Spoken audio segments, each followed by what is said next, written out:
Hello everybody, before the video starts I would like you all to subscribe and like the video. That's it, enjoy. Chapter 101. The birth of a young dragon. Marwyn pointed at the dragon eggs, his beard twitching with excitement. 3 days ago, just 3 days ago, they suddenly started glowing, and the temperature spiked. When I first arrived, they were barely warm. Now. He quickly pulled his hand back, almost having touched the shell. Now this heat, it's like fresh bread straight from the oven. No, even hotter. I don't dare touch them with my bare hands anymore.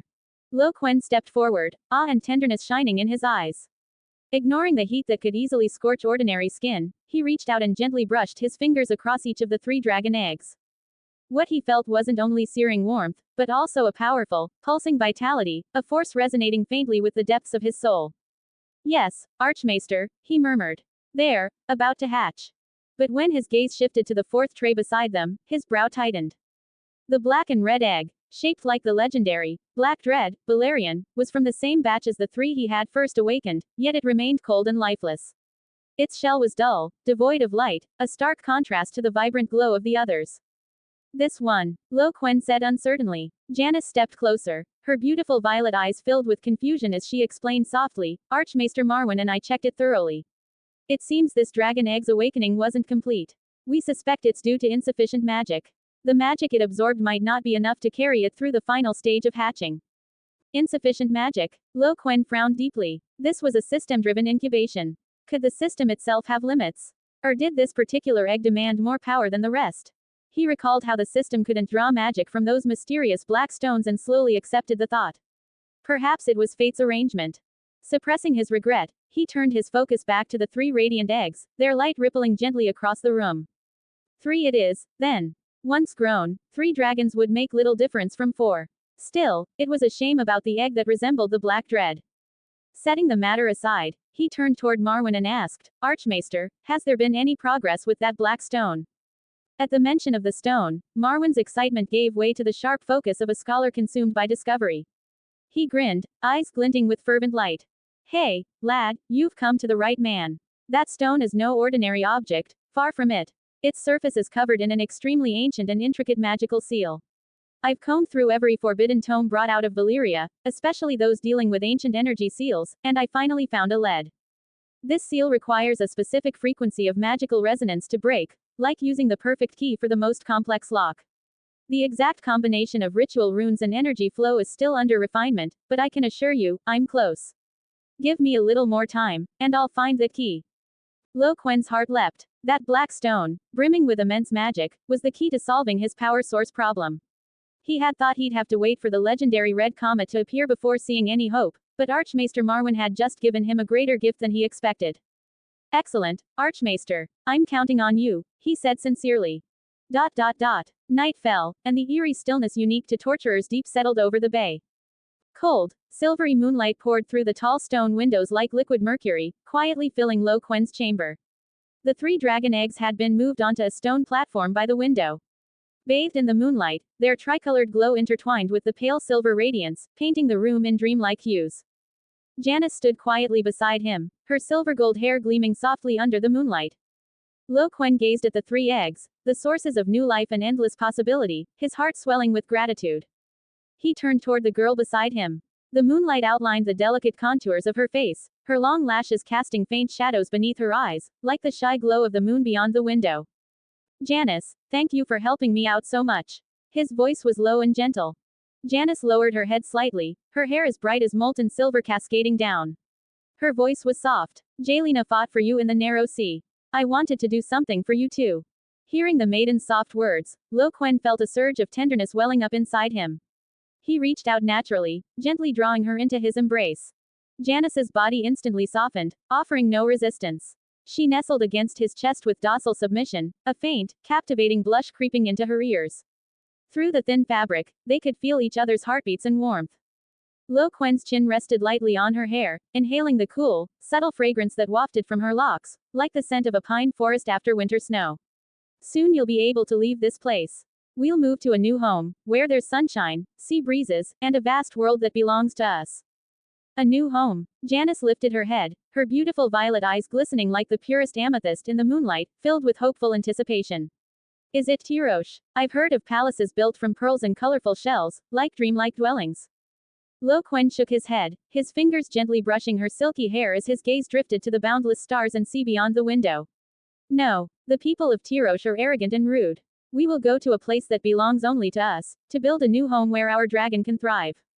Janice's violet eyes instantly curved into enchanting crescents, their radiance outshining the moonlight outside, radiating pure joy and anticipation.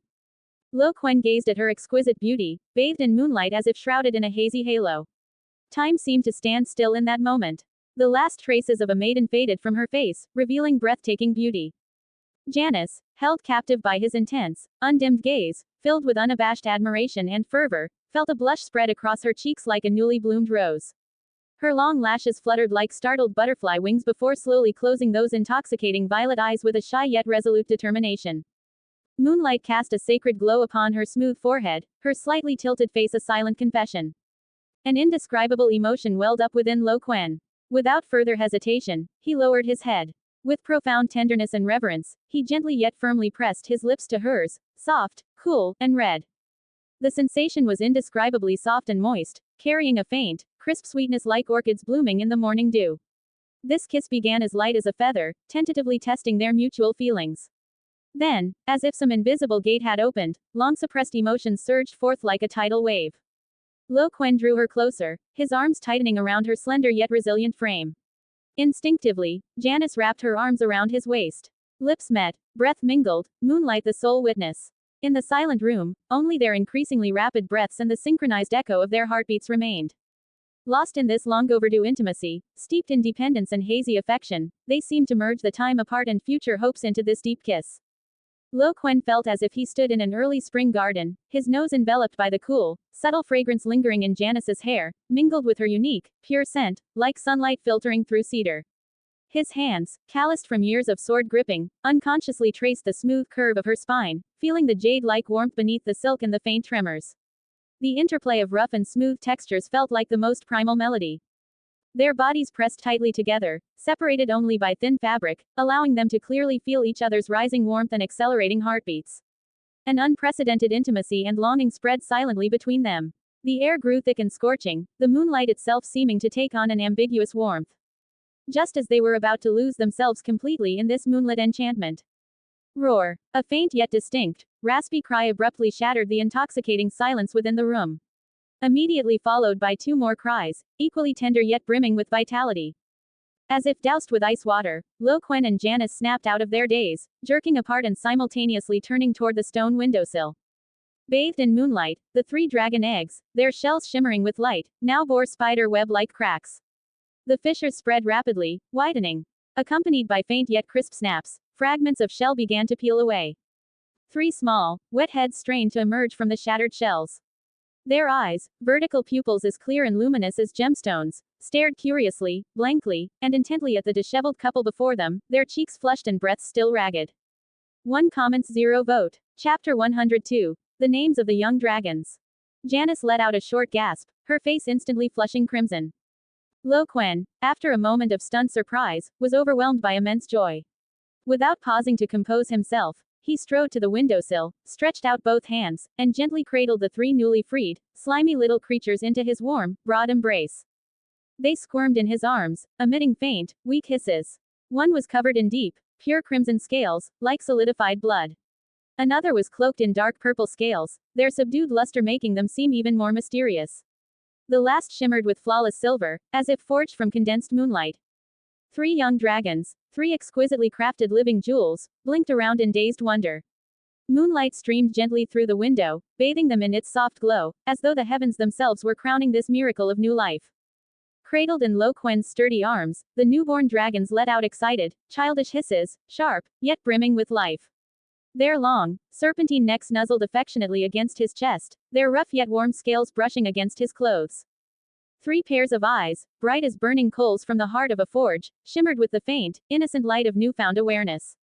Unblinking, they fixed their gaze upon Quen's face, filled with trust and dependence. Janice stepped closer, her expression soft and tender, violet eyes brimming with awe and affection. She extended slender fingers, gently stroking each young dragon's small, scale-covered head in turn. The touch was warm and strange, thrumming with the vibrant pulse of new life. Sensing the unfamiliar yet gentle touch, the three little dragons turned their remarkably flexible necks, tilting their heads as they studied Janice with bright, curious eyes. Among them, the one cloaked in dark violet scales seemed to share a mysterious resonance with her soul.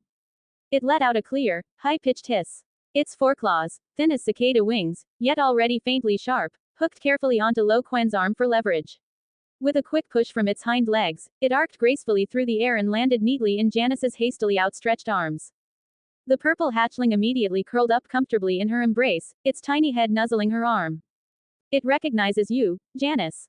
Quen smiled as he watched the scene unfold. The warm, living creature in her arms filled Janice's heart with joy. Her violet eyes curved into two crescent moons, and a radiant smile bloomed across her face, pure and heartfelt.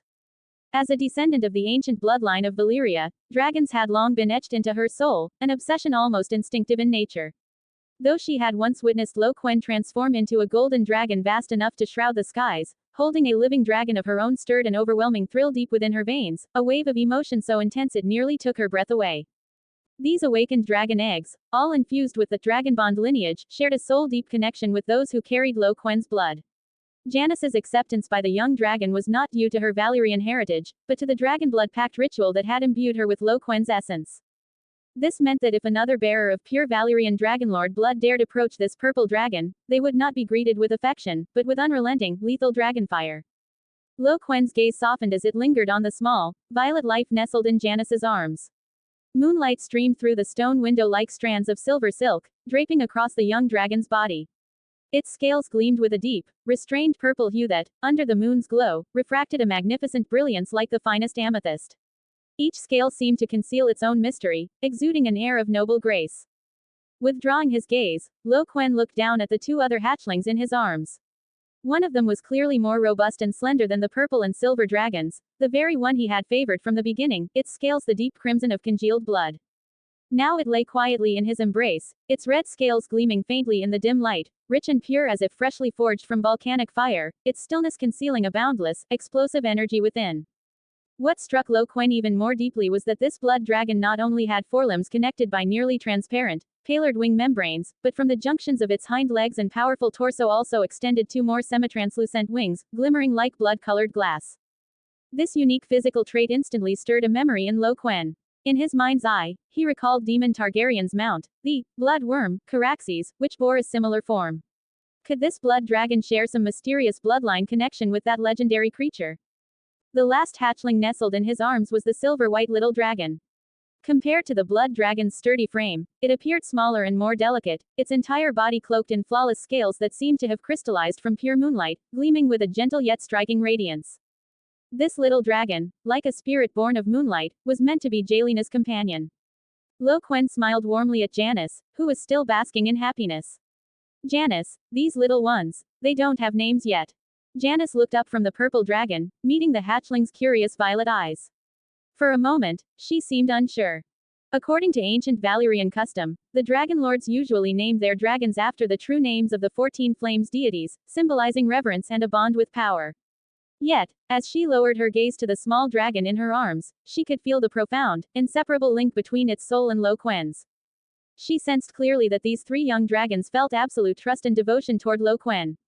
Even if he wished to ride them now, none would resist. The old Valyrian traditions no longer applied to these miracles reborn through his blood. As for their names, Janice said softly, you should be the one to choose. They were born because of you, bound to you by blood. Quen understood her meaning. He glanced down at the hatchlings in his arms and decided on the most fitting and graceful approach, to name them after their most distinct traits. The Targaryens had 4 common methods for naming dragons. The first was to borrow directly from Valyrian deities, such as Balerion or Vhagar. The second was to name them after their physical attributes, names like Quicksilver or Silverwing. The third drew from their temperaments or habits, such as Cannibal or Sheepstealer. The fourth was to use human names, as Daenerys had done with her 3 dragons. Quen found the second method the most elegant. Names chosen this way carried a natural beauty, while the others often sounded awkward or crude. His gaze drifted toward the stone window, where cool moonlight streamed in like flowing water, wrapping the 3 newborn dragons in a soft, silvery glow. An idea came to him. His voice was low and steady. The crimson hatchling has wing membranes on its hind legs. Its flight will surely be as graceful as a dance. I'll call it Blood Dancer. The purple one's scales are deep and subdued, like the shades of dusk. It shall be Dusk Shadow. And the silver hatchling's scales shine like a cascading silver waterfall. Let it be Silverfall. The moment he finished, Dusk Shadow, nestled in Janice's arms, let out an excited cry, bobbing its little head up and down as if eagerly nodding. Blood Dancer and Silverfall, still in Quen's arms, also lifted their heads at once, emitting clear, crisp hisses. Blood Dancer affectionately nuzzled Quen's chin with its crimson-scaled neck, while Silverfall opened its tiny mouth and puffed out a thin wisp of sulphurous smoke. Janice couldn't help but laugh, her violet eyes sparkling with delight. Look, they really seem to love their names. Their reactions are almost human. A flicker of astonishment crossed Quen's eyes. That they could so clearly recognize and respond to their names was remarkable. It seemed the hatchlings awakened through his dragonbond lineage possessed far greater intelligence than the dragons of Valyria. Which meant their future growth might well exceed anything he had imagined. The next morning, as Quen and Janice entered the hall carrying the three young dragons, each curiously studying their new surroundings, ready for breakfast, Archmaester Marwyn nearly choked on his hard bread. His eyes went wide as the bread fell from his trembling hand with a soft thud. He pointed with a shaking finger toward the trio of vibrant, energetic young dragons before him. Gee gods above, last night, they hatched. Marwyn's voice cracked with sheer disbelief. As if to answer the Archmaester's astonishment, the three young dragons simultaneously lifted their tiny heads in perfect unison, letting out a series of soft, high-pitched hisses, like proud declarations of their birth. Quen smiled as he sat down, picking up a piece of bread. His tone was light but carried a deeper undertone. Indeed, under the deepest moonlight last night, these three little ones gave us quite the surprise, and what a commotion they made. He cast a meaningful glance at Janice. Her fair cheeks instantly turned crimson. Lowering her head shyly, she gently stroked Dusk Shadow in her arms. Unable to contain his scholar's curiosity, Marwyn reached out to touch Blood Dancer, the most imposing of the three and the closest to him. However, Blood Dancer's slender, crimson-scaled body twisted with astonishing agility, elegantly evading his hand. Its serpentine neck turned toward Marwyn, and its blood-red eyes, like glowing embers, suddenly sharpened. Fixing its gaze on the unfamiliar Archmaester, it let out a low, warning growl from deep within its throat. Startled by the hatchling's open display of ferocity, Marwyn awkwardly withdrew his hand, chuckling at himself. Ah, it seems my diluted Dragonlord blood isn't even enough to earn me the right to get close to these little ones. House Valyrian and House Targaryen had intermarried, sharing the blood of old Valyria's Dragonlords. Quen tore off a small piece of cooked beef and fed it to Silverfall, who had curiously leaned closer. Smiling faintly, he replied, Archmaester, this has nothing to do with thin blood. Even if Aegon the Conqueror himself were reborn and stood before them, the result would be no different. They are miracles reborn through my blood. The core of their soul contracts has long replaced the ancient Valyrian Dragonlord pacts. They acknowledge only my will, and those bound to me through my blood. Marwyn nodded slowly, his eyes gleaming with academic fascination. I see, a completely reshaped soul contract. This touches upon the very essence of the soul itself. Perhaps Maester Qyburn would be better suited to comment. His research in that field is extensive.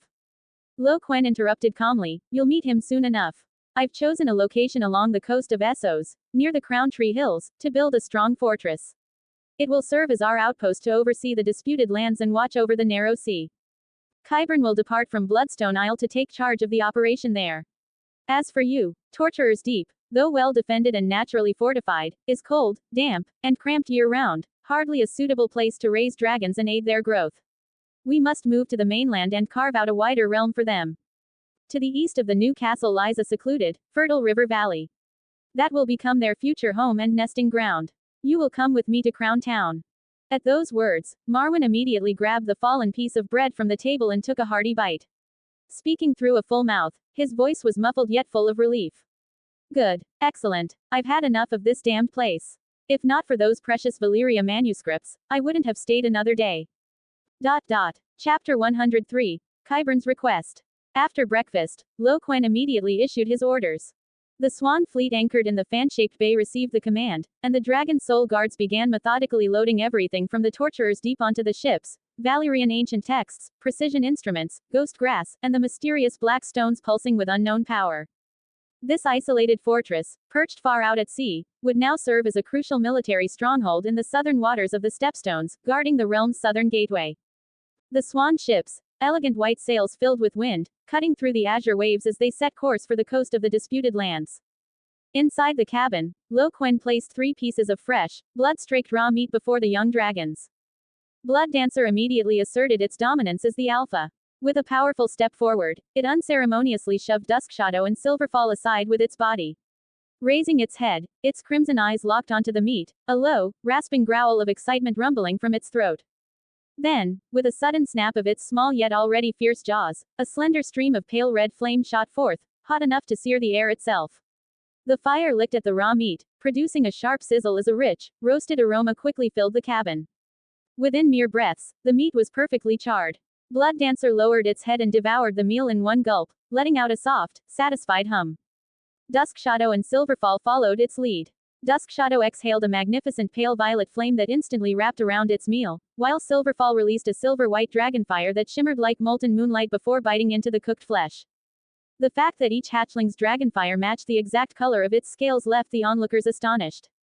Janice crouched nearby, watching with amused fascination as the young dragons ate, awkwardly yet earnestly. Occasionally, she reached out a finger to lightly stroke Duskshadow's back, running it over the fine, glossy purple scales. Duskshadow wriggled in response, letting out a playful, affectionate hiss. Quen watched the 3 hatchlings devour their meals with distinct personalities, a teasing smile curving his lips. Janice, he said, tell me, are these 3 male or female? Janice gave him a playful glare before covering her mouth with a light laugh. Dragons transcend mortal genders, she explained softly. They are hermaphroditic, ever-changing beings. However, those capable of conceiving and laying eggs are generally considered female dragons. At that moment, Archmaester Marwyn approached, his gaze fixed on the feeding hatchlings. Indeed, he added, records from House Targaryen tell us that some dragons never laid eggs throughout their entire lives. Others, such as the last dragon from Aegon III's reign, a frail green female, small-bodied with withered wings and stunted growth, surprised everyone. That seemingly dying creature, incapable of continuing her line, miraculously laid a clutch of dragon eggs at the end of her life. The act drained the last of her strength, and after fulfilling that solemn duty, she died soon after. Quen speculated that it must have been caused by a waning of magic at the time. After several days at sea, the swan ships finally sailed into the harbor of Crown Town. The sight before him was completely transformed from when he had last departed. Across the wide coastal plain, tents had sprung up like mushrooms after rain, forming a sprawling encampment that stretched far into the horizon. Countless prisoners from the 7 kingdoms, dressed in tattered prison garb and bearing expressions of numbness or despair, toiled like worker ants under the sharp eyes and raised spears of the soldiers overseeing them. The once desert-ed fishing port had been completely remade. 9 vast, newly constructed piers stretched boldly into the sea like the arms of a giant, solid and unmoving amid the surf. A circular stone tower of row-hewn rock had already taken shape at the port's edge. It would one day serve as the fortress of the tax collector, who would control the harbor's lifeblood. Quen's gaze shifted farther inland.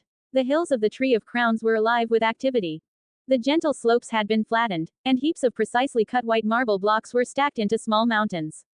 Nearby lay massive lime pits where clay and sand mixed with water, filling the air with an earthy tang. Tyroshi architects, their leather aprons dusted white, clustered around a huge parchment blueprint, arguing heatedly while charcoal pencils scratched new lines onto the plan. Overseers cracked their whips, shouting orders as waves of captive laborers hauled the quarried stone to designated locations. The chants, hammer strikes, and grinding stone blended into a grand, rugged symphony of construction.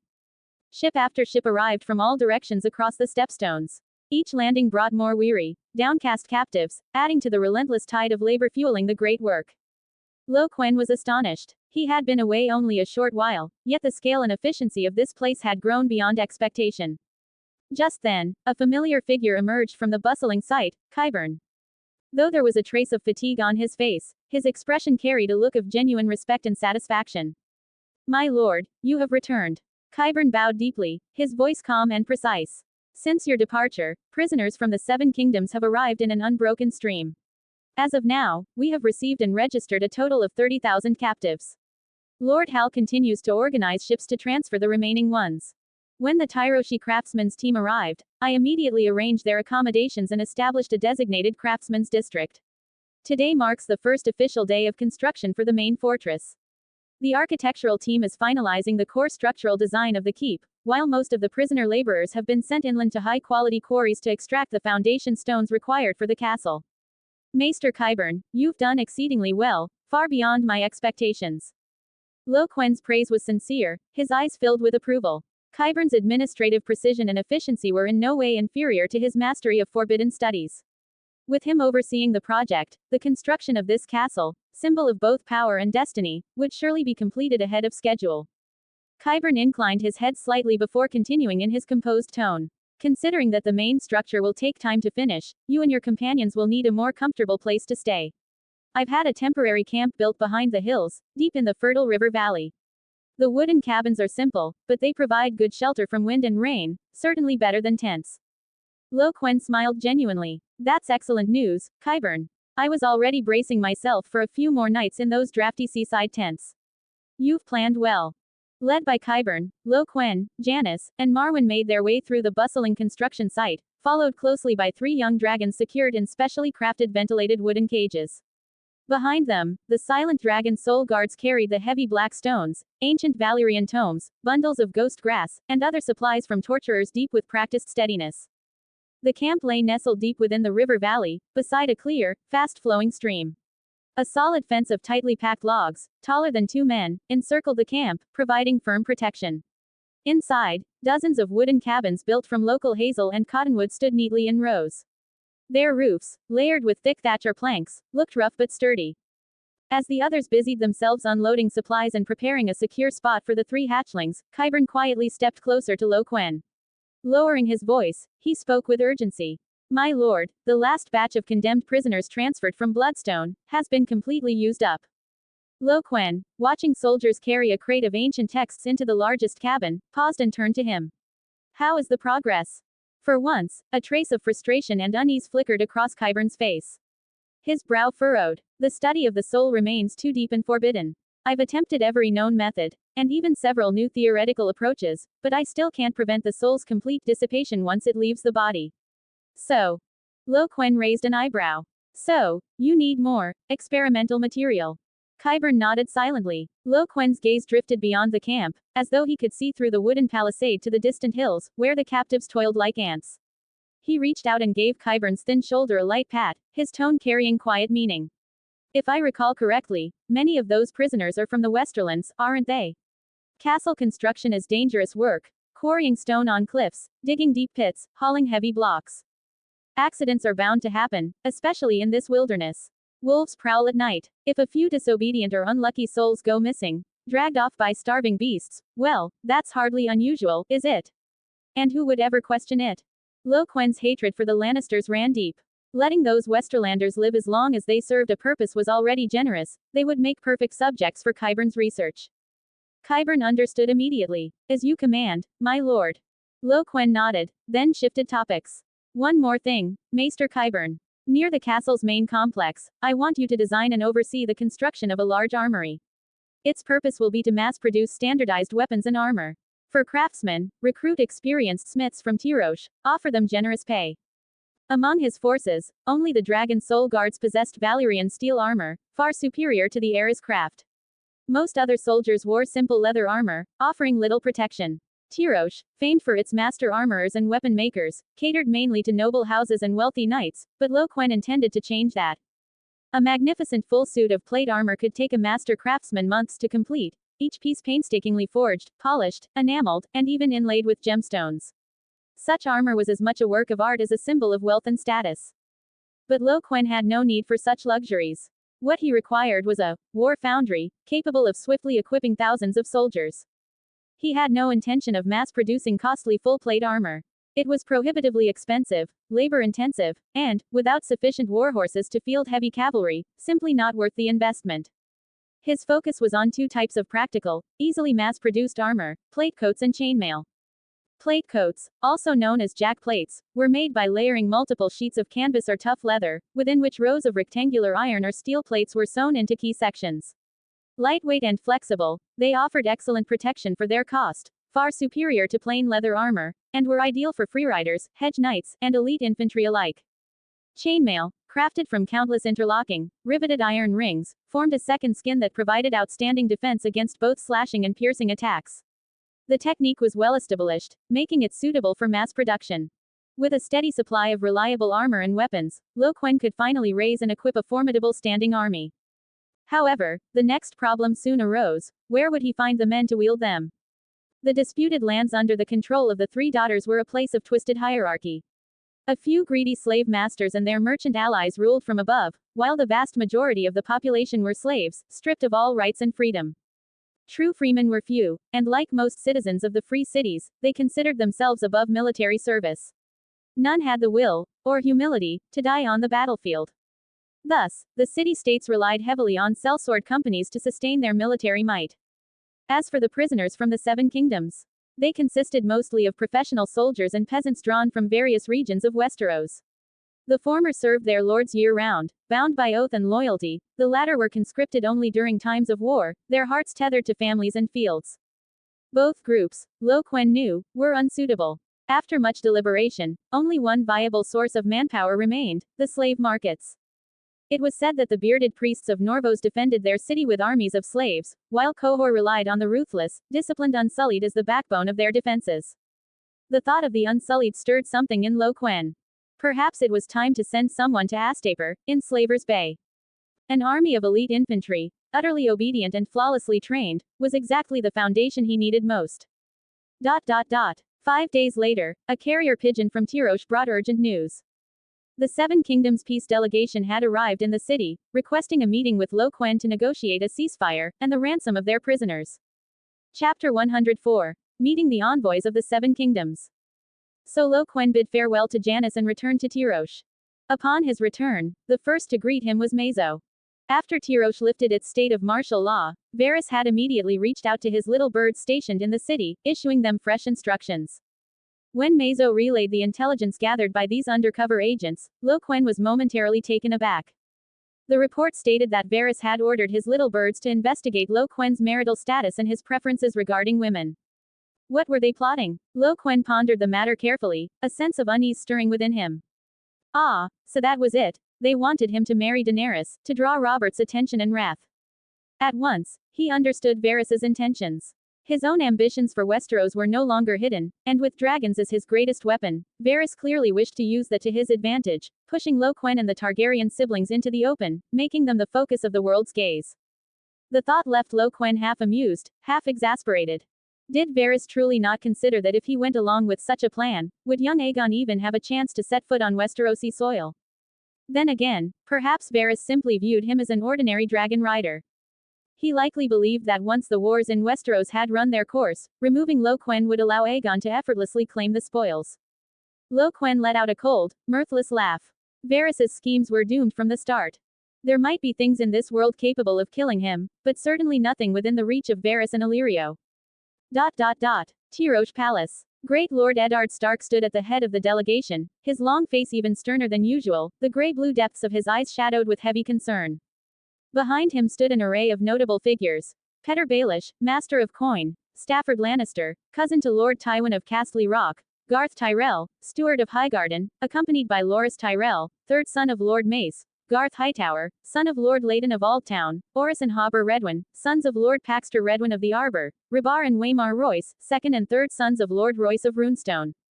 Also among them were Lord Harmon Uller of Hellholt in Dornay and his bastard daughter Ellaria Sand; Cletus Euronwood, son of Lord Euronwood of Euronwood, and Demon Sand, the bastard of God's Grace. Beyond these prominent names, a number of knights and retainers completed the retinue. Lord Eddard had originally intended to travel with Littlefinger alone, yet before they could depart, news of the Seven Kingdoms' defeat had already reached the great lords of Westeros. One by one, nobles whose kin had been captured insisted on joining the delegation. They set sail from King's Landing, enduring several rough days across the narrow sea. Their first destination was Bloodstone Isle, only to find it empty. They were told that all captured nobles had been transferred to fallen Tyrosh. The news of Tyrosh's fall left Eddard and his party utterly stunned. When they arrived at Tyrosh, they once again found themselves too late. The Easterners had moved on to the disputed lands. They waited for 10 long, fruitless days before the mysterious Eastern Conqueror finally appeared. During that time, they had not been idle. With permission, Eddard and his men had managed to visit the imprisoned nobles held in the dungeons, and what they found was far from pleasant. A month in the cells had stripped the unspampered Westerosi lords of their dignity. They were thin as reeds, their faces smeared with grime, their fine clothes reduced to rags. Living day after day among rats, the noble prisoners of the Seven Kingdoms had been reduced to despairing shadows of their former selves. When Lord Paxter Redwyne saw Eddard and the others arrive, he immediately burst into furious complaint, railing against the cruelty of the Westerlanders, Ironborn, and Dornishmen alike. He claimed this motley alliance had never come to fight the Easterners of the Stepstones, but rather to seize the rumored hordes of Valyrian steel. Hearing this, Lord Eddard felt a deep weariness settle over him. He recalled that the last time the Seven Kingdoms had sent troops to the Stepstones was 30 years ago, during the War of the Ninnepenny Kings. Back then, King Jaehaerys II Targaryen had likewise raised a great host. The great Lord of Castle Rock, Lord Tytos Lannister, had contributed 11,000 men, while Quen Greyjoy, Lord of the Iron Islands, had provided 100 longships. At least half of the 40,000 soldiers who had joined this campaign did so for impure reasons, driven not by duty, but by greed and the lure of treasure. In that moment, Lord Eddard Stark could not help but acknowledge the enduring power of House Targaryen's legacy. Thinking of it, he also found himself admiring the loyalty of the Reach's lords to the Iron Throne. In the expedition against Bloodstone Isle, the southern nobles of the Reach had contributed a quarter of the men and half of the fleet, and it was they who suffered the greatest losses. After speaking with several captured nobles, the delegation quickly confirmed 3 critical pieces of intelligence. The first was that Jorah Mormont had indeed betrayed the Seven Kingdoms, becoming a lackey of the Easterners. The ambush on Bloodstone Isle had been his doing, a trap meticulously prepared, waiting for Westeros's forces to step right into it.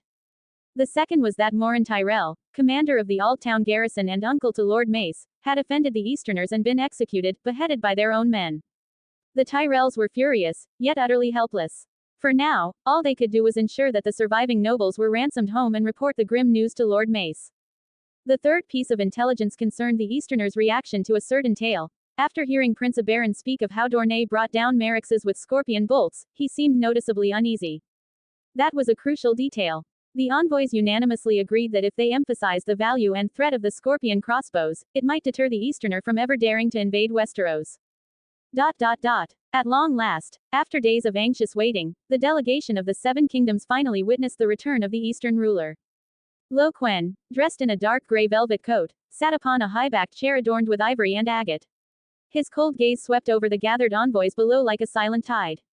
Mazo had already informed him that this Seven Kingdoms delegation was led by great Lord Eddard Stark of Winterfell. Eddard drew in a deep breath. The chill of the north carried in his lungs seemed to freeze the heavy air within the hall. Now in his 30s, tall and broad-shouldered, his brown hair streaked faintly with gray, Eddard's gray-blue eyes locked onto the man seated upon the dais. His voice was deep, steady, and edged with northern resolve.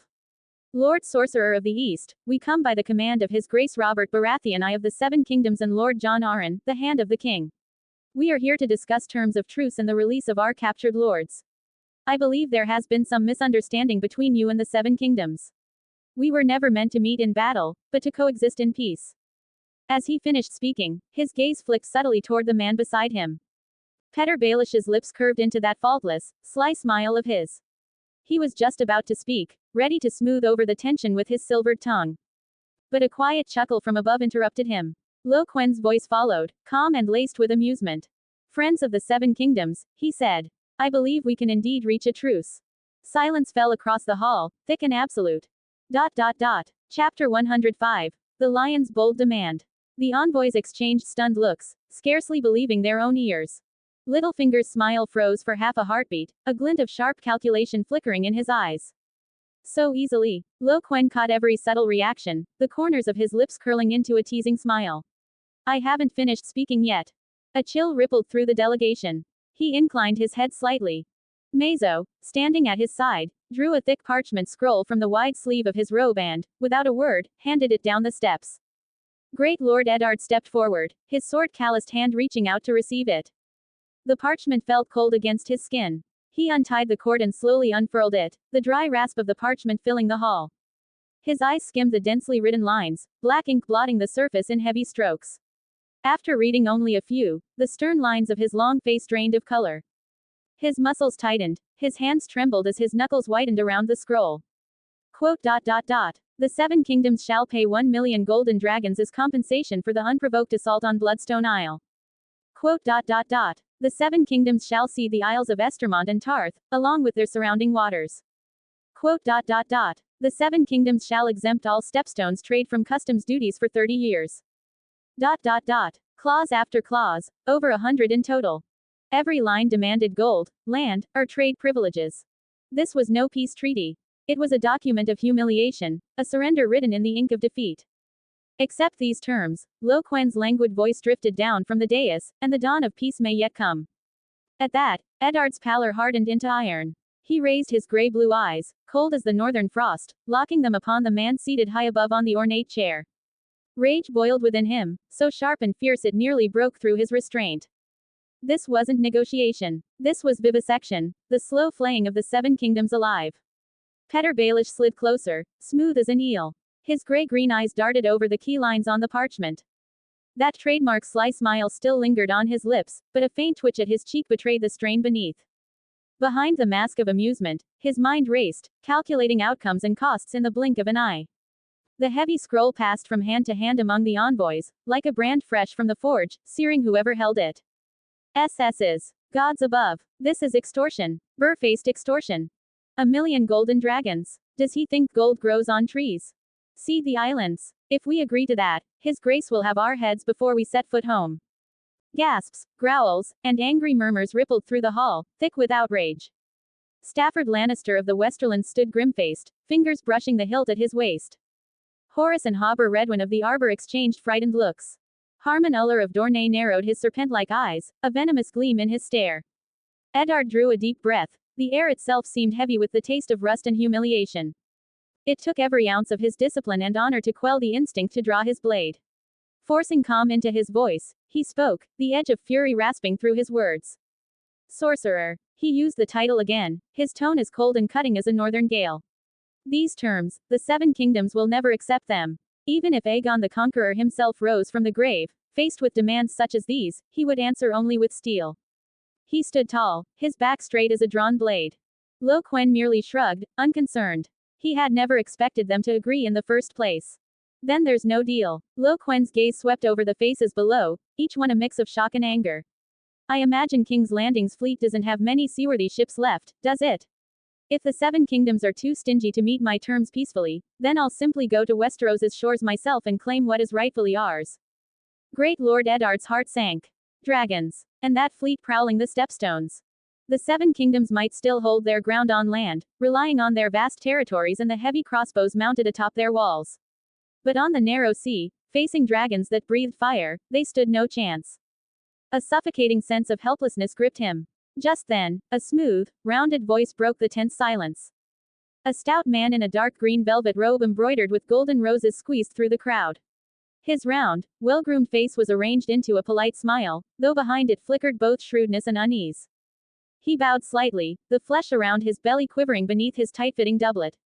Your lordship, I am Garth Tyrell, steward of Highgarden.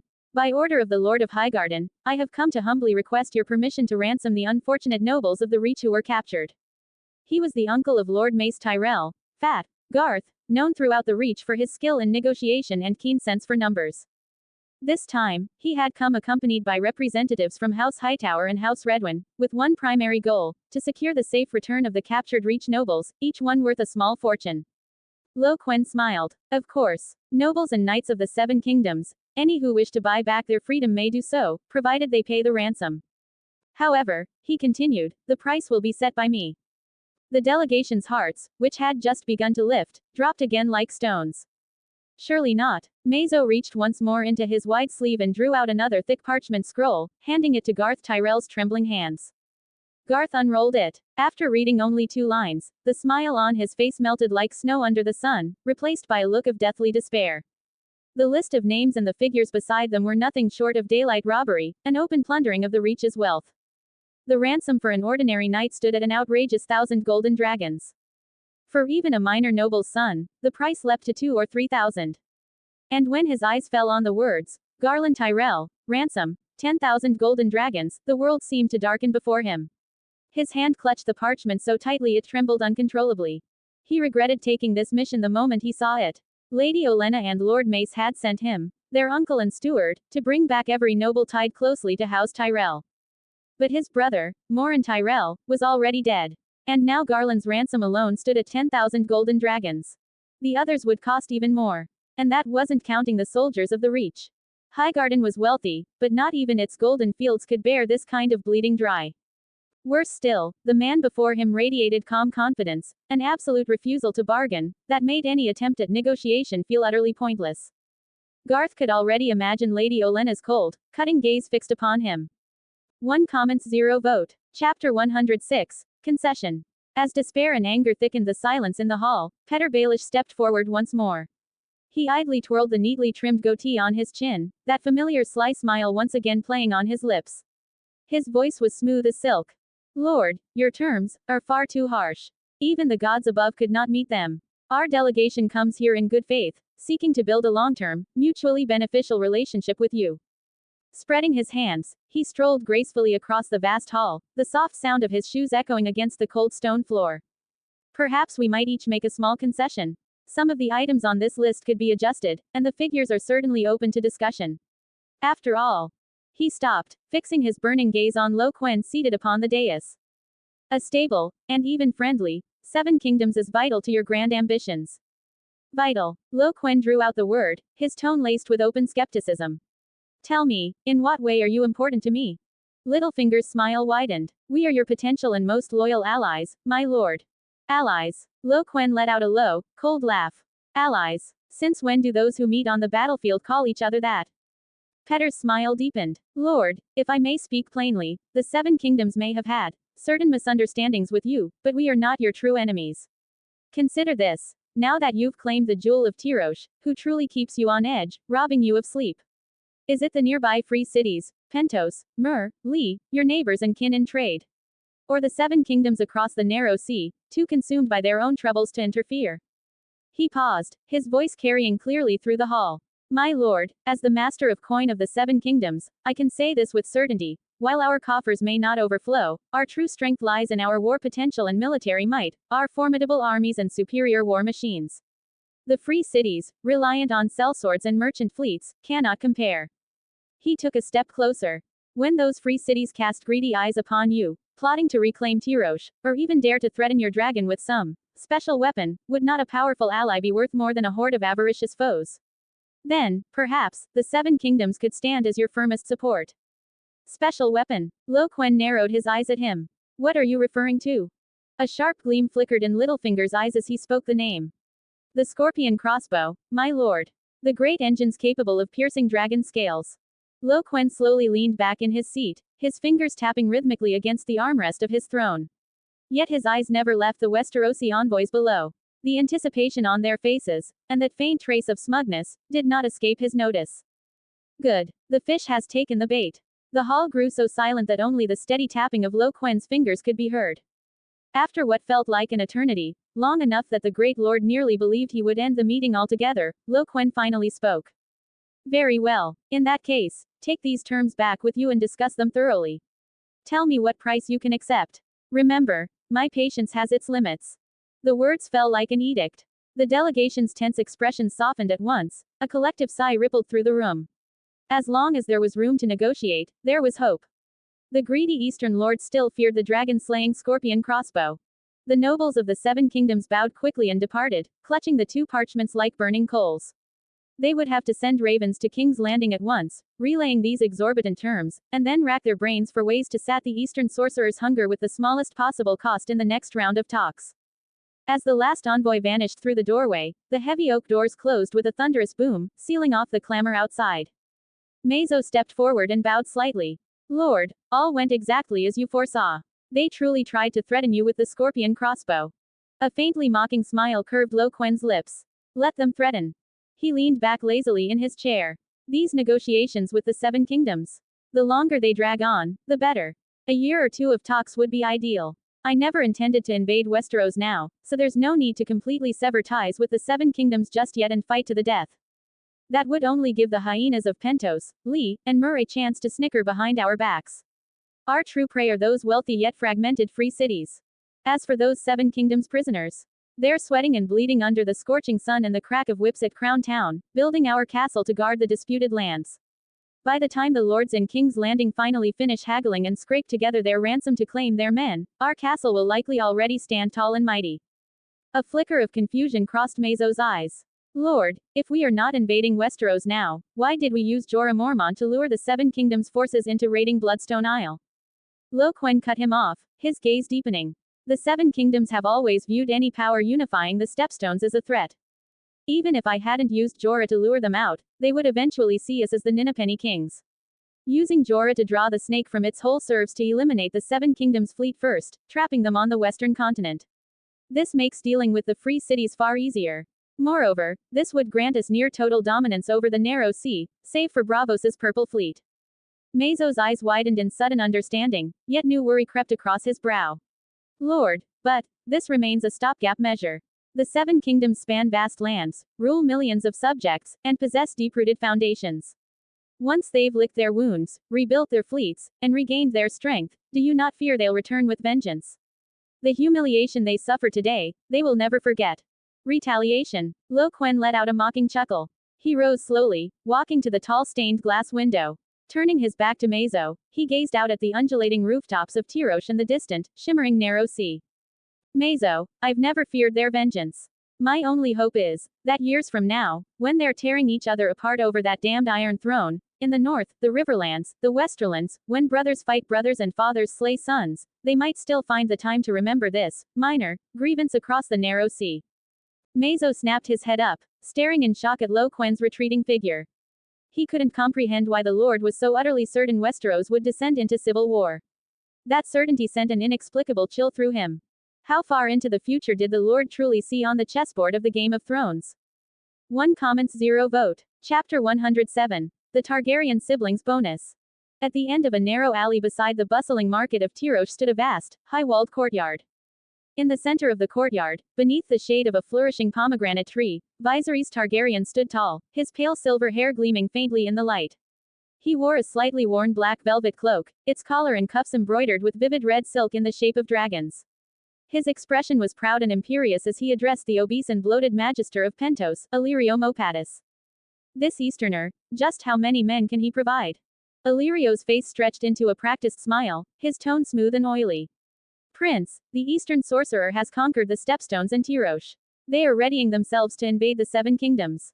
According to reliable reports, he commands 10,000 well-trained soldiers and an army of 1,000 corpses. Viserys frowned, his deep violet eyes clouded with doubt. An army of the dead. He gave a short, derisive laugh. Illyrio, when did you start repeating the nonsense of tavern bards? The dead cannot rise to fight. Illyrio bowed slightly. It is true, my prince. Beyond the army of the dead, it is said the sorcerer from the east is accompanied by a great dragon. A flicker of shock crossed Viserys's face. A dragon? He sneered. Only those of true Dragonlord's blood can tame such beasts. He's just a nameless man from Yiti. If he truly had a dragon, I would have seen it when he took Tyrosh. Illyrio's expression remained calm, though unease stirred within him. Varys had assured him that Eddard Stark never lied. The armies of the Seven Kingdoms had indeed been shattered by that sorcerer's golden dragon. And the lords at King's Landing claimed the beast stretched over 200 feet long. Yet, as Viserys said, on the day Tyrosh fell, there had been only blood and steel, no dragon in sight. Illyrio pushed down his doubts, choosing in the end to trust the word of his old friend Varys. He smiled again, voice dripping with persuasion. Prince, whether or not the dragon is real, the army of the dead armed with Valyrian steel is undeniable. The Man of the East also command hundreds of warships. They have just defeated the Seven Kingdoms navy at the Stepstones, and the king himself was nearly captured. He intentionally exaggerated the power that lay in Quen's hands. Viserys snapped, correcting sharply, the usurper. The pretender who stole the Iron Throne that rightfully belongs to House Targaryen. Illyrio bowed his head lower. Of course, my prince. I do not doubt your words. All you need is the support of this Eastern army. A gleam of hope brightened Viserys's face. He could already picture it, leading the armies of the Stepstones and Tyrosh ashore in Westeros, greeted by the people of the Seven Kingdoms raising their cups in joyous welcome. But Illyrio's honeyed smile cut through his fantasy. Prince, it's nearly time. Is the princess ready? Today is the coronation of that Eastern sorcerer. It would not do to arrive late.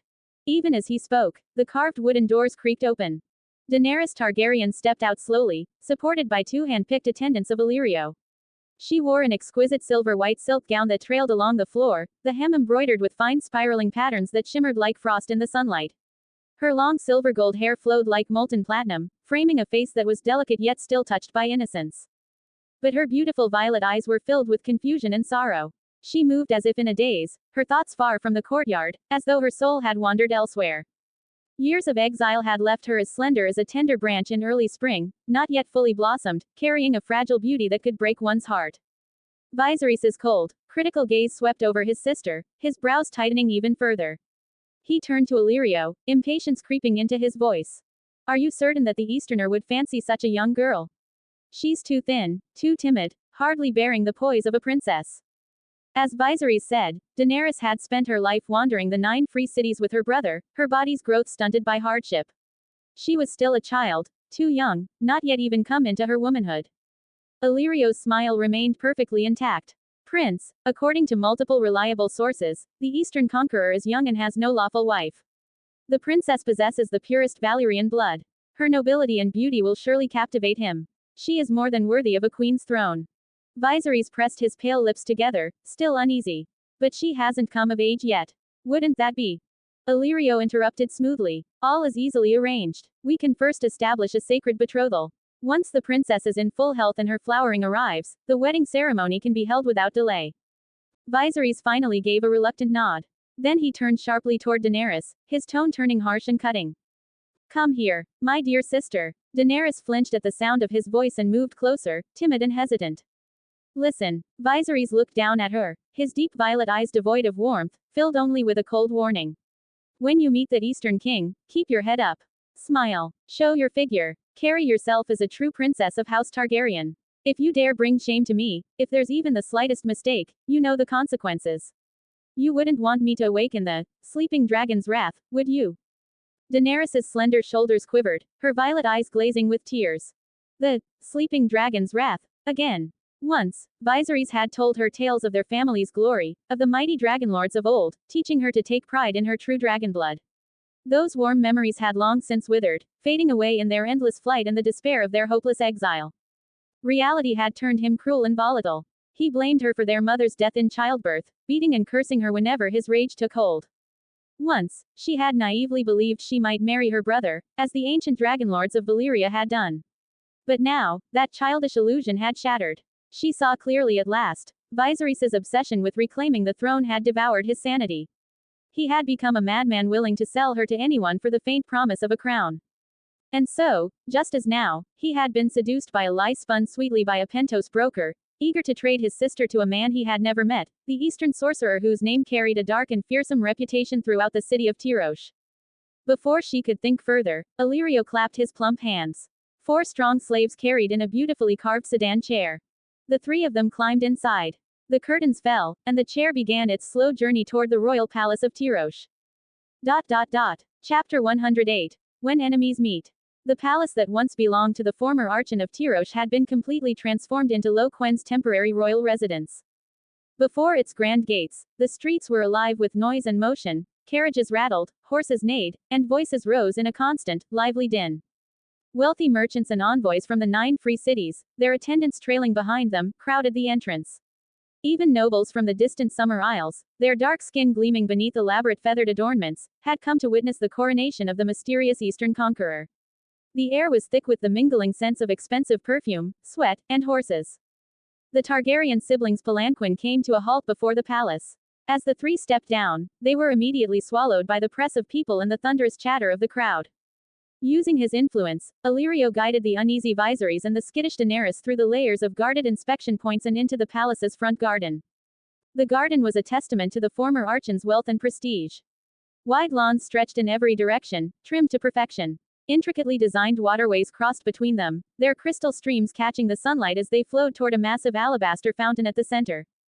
A pavilion draped in cascading purple wisteria filled the air with a sweet, intoxicating fragrance. The surrounding flower beds bloomed with rare plants from every corner of the world, dazzling in color and variety. Among the guests gathered there were merchants and nobles clad in splendid silk robes and dripping with jewels. Silver goblets in hand, they spoke in hushed tones, faces fixed in polite smiles while their eyes darted about, weighing and judging those around them. Maidservants dressed in simple linen gowns moved gracefully between the guests like butterflies, balancing heavy silver trays laden with chilled wine, honey-glazed larks, and spiced seafood pies, offering them with practiced smiles. At the center of the plaza, a famed troupe from Bravos performed with great enthusiasm. Several dwarves, clad in outlandish and colorful costumes, acted out a popular satirical farce, lampooning the follies of an arrogant magister. Their exaggerated movements and biting lines drew waves of laughter from the crowd, easing the tension that hung over this gathering of power and ambition. Illyrio, however, was focused on his goal. He led the Targaryen siblings through the sea of laughter and chatter, heading straight for the white marble staircase at the far end of the garden. At the top stood a formation of guards in gleaming armor, their eyes sharp and disciplined. Surrounding them was a tall man with chestnut brown curls and a neatly trimmed beard, Roro, one of Quen's most trusted commanders, the man responsible for overseeing his core forces. Illyrio put on his most ingratiating smile, bowing slightly as he spoke in a smooth and deferential tone. Lord Roro, good day. Please forgive my unannounced arrival. I am Illyrio Mopatis, a humble merchant from Pentos, come to offer my congratulations on the coronation of His Grace, the great King of Tyrosh and the Stepstones. He made sure to emphasize his role as a merchant, careful to present himself with utmost humility. Roro's gaze swept over Illyrio and the two standing behind him. He smiled faintly and nodded but did not speak. Illyrio quickly stepped aside and gestured toward his companions with a flourish. Lord Roro, it is my great honor to introduce His Grace Viserys Targaryen III, the sole legitimate king of the Seven Kingdoms of Westeros, and his royal sister, Princess Daenerys Targaryen, bearer of the purest Valyrian blood. The smile on Roro's face twisted instantly into one of mocking disdain. He looked Viserys up and down, the young man's back ramrod straight with nervous tension, and then glanced at Daenerys, who hid behind her brother, her small face pale as snow, her body trembling slightly. Suddenly, he burst into booming laughter. Ha ha ha, the rightful king of the Seven Kingdoms. We just crushed your so-called king, Robert Baratheon, and his fleet on the waters of the Stepstones. The man himself nearly became our prisoner. Boy, if you're truly a king, I'd advise you to tuck your tail between your legs and crawl back into your rat hole before we decide to throw you into a dungeon to keep your bannerman company. Viserys flared like a cat whose tail had been stepped on. He violently shook off Illyrio's restraining hand, his pale face flushing scarlet with rage as he shrieked. Robert Baratheon is a false king. A usurper. I, Viserys Targaryen, am the only rightful heir to the Iron Throne, the true and lawful king of the Seven Kingdoms. Roro was about to bark out a reprimand when a voice, laced with mocking amusement, suddenly cut through the air. A king without a kingdom. Everyone turned toward the sound. From the direction of the fountain came a large group of people, led by Petyr Baelish, his face adorned with its usual mischievous smile. Behind him walked Lord Eddard Stark, his expression calm and cold as steel, followed by the entire delegation of the Seven Kingdoms. After more than a month of grueling negotiations, though the harsh conditions still fell far short of King's Landing's expectations, Littlefinger's silver tongue had managed to soften most of the terms, even cutting down the nobles' ransom. Eddard Stark's gray eyes swept over the Targaryen siblings standing on the steps. He looked at them, his voice low and heavy. The Targaryen dynasty ended with the fall of King's Landing. The rightful king of the Seven Kingdoms is now His Grace, Robert Baratheon I. He drew in a deep breath, his chest rising and falling as he fought to suppress the fury boiling inside him. The memory of the mad King Aerys burning his father and brother alive clawed at him like a nightmare. If not for the sanctity of this occasion, if not for the fact that these Targaryen children bore no guilt for their forebears' crimes, his sword would already have been drawn. Clang! The sharp ring of steel split through the noise of the garden. Stafford Lannister and several of his Westerland's retainers drew their blades almost simultaneously, their cold edges glinting in the sun as they leveled them at Viserys and Daenerys. He roared, spittle flying. Targaryen bastards! You dare show your faces here? Perfect, I'll take your heads back to King's Landing myself. His bellow was the spark to a powder keg. The Knights of the Vale drew their weapons without hesitation. The air froze, blades drawn, tempers ignited, the tension thick enough to choke on. The performers by the fountain fell silent, the dwarfs huddling together in fright. Guests shrieked and stumbled backward, the clatter of goblets and the crash of trays mixing with panicked cries. All eyes turned to the small marble staircase where the confrontation raged. Even within the Westerosi delegation, division erupted. The Dornish stood aloof, while the Tyrells and Redwinds of the Reach looked stricken, their hands hovering uncertainly near their hilts, caught between action and restraint. Viserys had never imagined the Seven Kingdoms envoys would attend the coronation. At Stafford's roar and sudden flash of steel, he froze in terror. As more swords were drawn among the envoys, men eager to spill his blood, despair clenched his chest. Daenerys stood motionless, paralyzed with fear. Viserys grabbed Illyrio's sleeve, his voice breaking in panic. Illyrio, stop them, stop them. When I reclaim my throne, I'll reward you with a castle, an entire castle. Nearby, Lord Eddard's face darkened, his voice cutting through the chaos like a whip. Sheathe your weapons. This is a coronation ceremony. But the proud Lannister paid him no heed. Standing on the steps, sword in hand, he aimed the gleaming blade directly at the terrified Daenerys, as though he meant to strike down the dragon spawn, then and there. And in that perilous instant, whoosh, thud, a sharp, whistling crack tore through the air, followed by a sickening, heavy sound, like a ripe melon struck by a hammer. Stafford Lannister's proud head was pierced clean through by an arrow before all eyes. Red blood and white brain matter burst forth, splattering across the jeweled finery and horrified faces of nearby nobles. His headless body swayed once, then toppled like a sack of rags, tumbling down the white marble steps and leaving behind a bright, gory trail. Ah! For a moment, there was silence, then came the piercing screams of panic. The garden dissolved into chaos, guests scattering in every direction. Then, from beyond the courtyard walls, came the sound of heavy, synchronized footsteps, steady and thunderous, like distant rolling thunder. From behind the ornamental stone arches lining both sides of the garden, 2 columns of dragon soul guards clad in heavy armor emerged. Their movements were swift as wind, and in an instant, they surrounded the steps, encircling not only the platform but every member of the Seven Kingdoms delegation. The weapons in their hands gleamed under the sunlight, their dark, rippling Valyrian patterns flowing like waves across the blades. Only then did the heavy palace doors slowly creak open. Quen stepped out, accompanied by Jorah Mormont and Maze Omar. He had not yet changed into his coronation robes, instead, he wore a deep blue silk tunic. His face was expressionless, and his gaze swept across the tense crowd on the steps, cold and still as a frozen lake. In his hand was a recurve bow that still quivered faintly. It had been his arrow that struck down Stafford Lannister, the man who dared draw his sword at a coronation. The Targaryen siblings, still reeling from the shock, turned toward Quen. A flicker of astonishment lit Daenerys's deep violet eyes. Was this the Easterner who was about to be crowned king? Was this the man she was to marry? He didn't look like the demonic sorcerer whispered about by the Tyroshi, rather, he seemed like a youth only a few years older than herself. Daenerys's gaze shifted to her brother. The memory of Viserys desperately clutching Illyrio's sleeve and begging for help was still fresh in her mind. By comparison, the truth struck her suddenly and cruelly. Her brother, the prince of House Targaryen, looked like nothing more than a clown before Quen. The envoys of the Seven Kingdoms stared at Quen, momentarily stunned. This Easterner had actually slain a Lannister. Yet none of them spoke. Stafford had brought his fate upon himself by raising a sword at another man's coronation. Their gazes soon drifted to the middle-aged man in the green wool tunic standing behind Quen, and their pupils contracted sharply. Jorah Mormont. Someone among the envoys gasped the name aloud.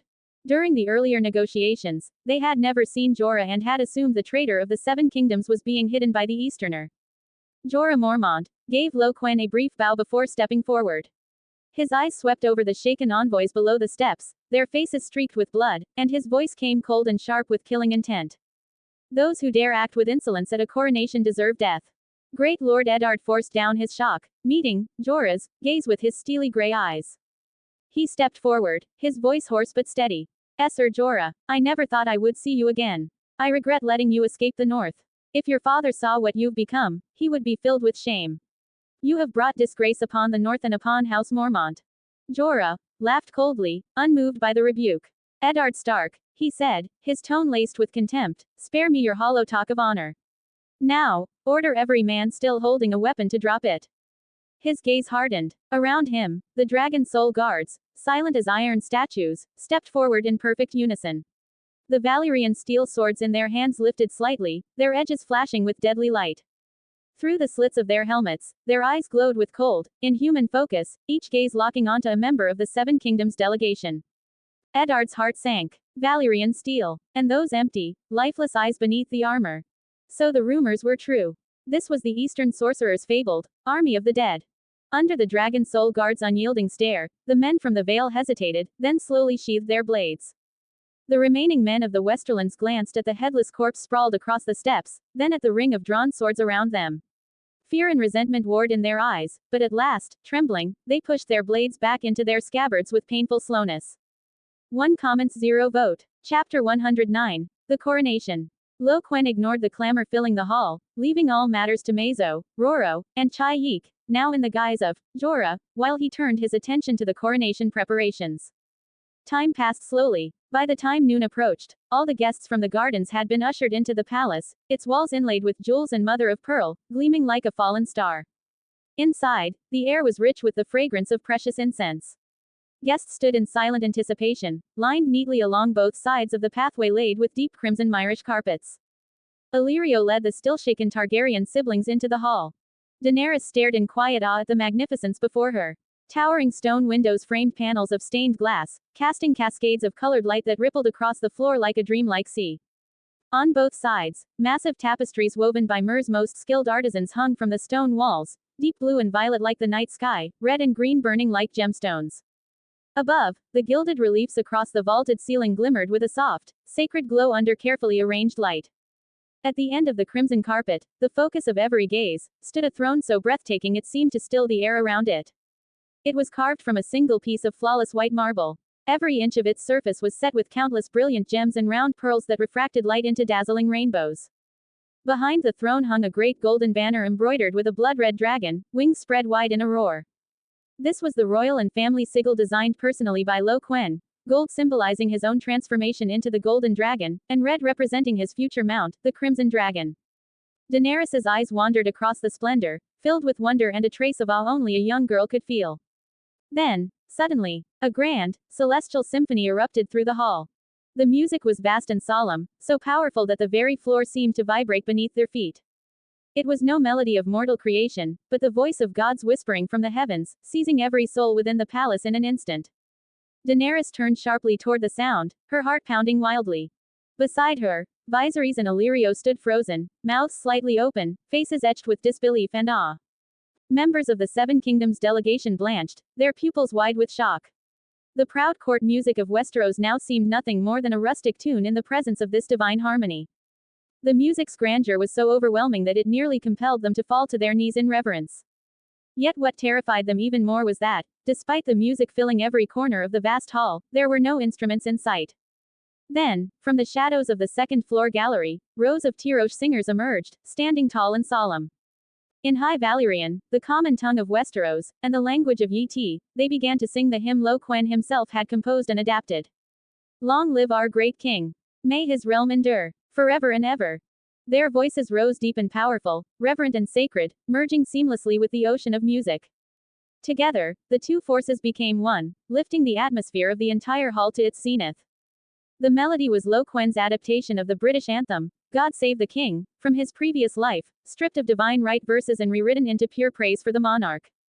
Where once the line had been, God Save the King, he had changed it to, Long Live the King.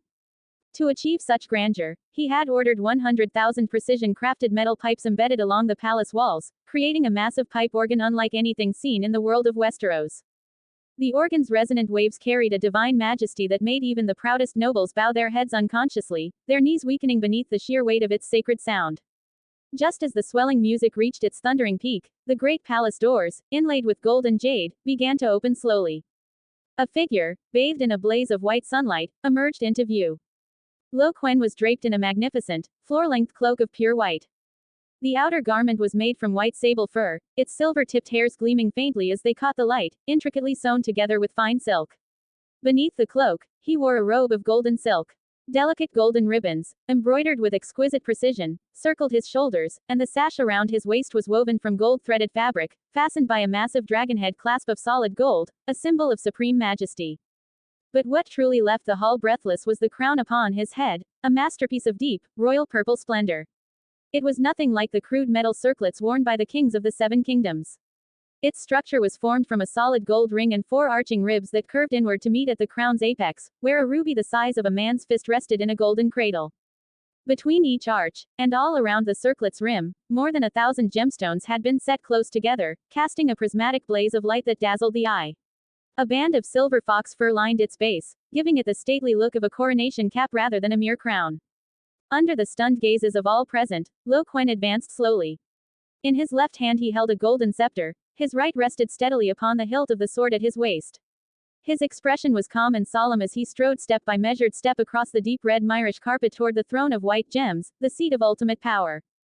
Behind him, the trailing hem of his nearly 20-foot-long white mink cloak was borne aloft by several attendants, gliding across the marble floor as he entered the hall. This attire and crown were modeled after the coronation regalia of a British monarch from Quen's previous life, wholly distinct from any royal vestments known in the Seven Kingdoms.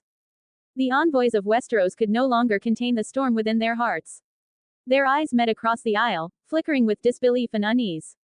The sight before them shattered generations of noble pride. For the first time, they felt like peasants from the hinterlands. Beside this Easterner's majesty, their own ceremonious splendor seemed hollow and crude. That snow-white ermine cloak and radiant crown etched themselves deep into their memories. Across the hall, Viserys Targaryen stood motionless, his soul half adrift.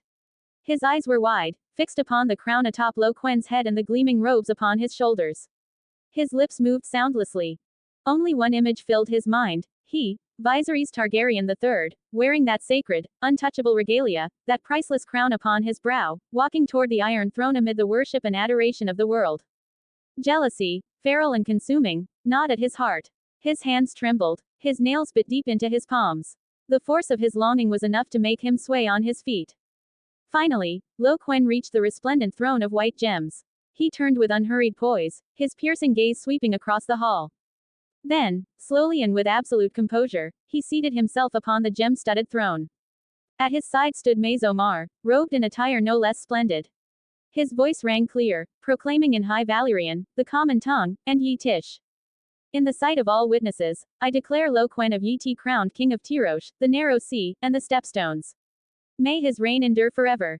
The echoes of his proclamation rolled beneath the gilded dome, and, whether out of reverence or fear, the entire hall responded in one resounding voice. May his reign endure forever. The coronation was complete. A new king had risen. Chapter 110. Refusing Illyrio. As soon as the ceremony concluded, the guests were ushered to the rear hall for a lavish banquet. Illyrio moved with light steps, leading the Targaryen siblings to Quen's presence. He bowed deeply, his voice honeyed and smooth. Your Grace, I am Illyrio Mopatis, a merchant of Pentos. Your coronation was truly magnificent. I wonder if I might have the honor of introducing to you the rightful ruler of the Seven Kingdoms, His Grace Viserys Targaryen III. Viserys drew a deep breath, forcing his frail chest to puff out as he tried to imitate a king's composure. King of Tyrosh, he began stiffly. The Seven Kingdoms now suffer under the usurper's unlawful rule. He stole the throne that rightfully belongs to me and has sought to assassinate me. Given that we share the same enemy, we can unite against the usurper, Robert Baratheon. My sister bears the noble blood of House Targaryen, she shall be your queen and bear you true dragon heirs. He seized Daenerys by the arm and pulled her forward.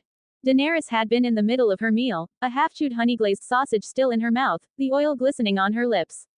Caught off guard as she was pushed before Quen, her face flared scarlet.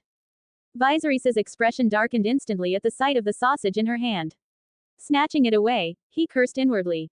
Damn it, I forgot to warn her not to eat. The entire scene unfolded clearly before the nearby envoys of the Seven Kingdoms, who were also feasting. In an instant, several sharp gazes turned their way. Great Lord Eddard Stark fixed Viserys with a frigid stare. Littlefinger took a leisurely sip of wine, a hint of amusement tugging at the corner of his lips. His voice, just loud enough for several surrounding tables to hear, carried easily through the air. Look at that, a Targaryen seeking aid from an Eastern sorcerer. Now there's a bit of news His Grace won't be pleased to hear. Lord Harmon, sipping his brandy nearby, shot Littlefinger a cold look. Lord Littlefinger, this isn't a brothel in King's Landing. Best lower your voice. If that Easterner takes offense, he could have you killed in an instant. Littlefinger replied smoothly, what's this? Lord Harmon feeling pity for the brother and sister. True, their begging is quite pitiful. But do not forget, their goal is the invasion of Westeros. Harmon's face shifted slightly before he gave a derisive snort. I'd rather not see you end up like Stafford. The Dornishman retorted sharply, then fell silent. Across the table, the members of the delegation exchanged uneasy glances. They all recalled the earlier standoff on the palace steps, the Dornishmen who hadn't drawn their blades, and the Reachmen who'd hesitated to act. Great Lord Eddard's heart grew heavy. The Baratheon dynasty had been founded on the alliance of stag, wolf, eagle, fish, and half a lion. Those five houses had once risen together against the Targaryens during the War of the Usurper. But the Dornish were not like the Reachmen. Eddard hadn't forgotten how Stannis had secluded himself when Robert chose Paxter as commander. Nor had he forgotten the bitter enmity between the Lannisters and Dorne. He rubbed his temples, wishing the negotiations would move faster, that the captured nobles might soon be released so he could return to the north. Before marching south, Maester Luwin had told him that Catelyn was pregnant. He wondered if, by the time he returned, he would be in time to see the child born. Upon the throne, Quen regarded Illyrio's round, fawning face with silent contempt.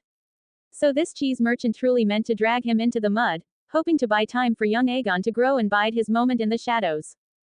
But Quen had no intention of letting him succeed. Prince, he said evenly, I fear you misunderstand. We are in the midst of peace negotiations with the Seven Kingdoms. If I were to marry a Targaryen princess now, our newly founded realm would face considerable trouble. His gaze flicked briefly toward Daenerys as he delivered his cold rejection. Illyrio blinked in confusion. What? That couldn't be right. Wasn't this Easterner planning to invade the Seven Kingdoms? If he married Daenerys, all he'd need to do was dispose of Viserys, and he'd hold a legitimate claim to the Iron Throne. Such a perfect opportunity, and he refused it. Daenerys's cheeks burned hotter at his words. She thought perhaps she lacked the beauty to capture the young king's interest, and a strange, fleeting disappointment stirred in her chest. Viserys, meanwhile, was seething inside. He had expected the king of Tyrosh to be overjoyed by his offer, to welcome them as honored guests. Instead, he'd been met with cold, absolute rejection. Illyrio hastily tried to recover. Your Grace, you may not be aware, these two Targaryens are the last true dragonblood heirs in the world. I hear you keep a dragon. After a dragon lays its eggs, it needs one of dragonblood to tame and ride it.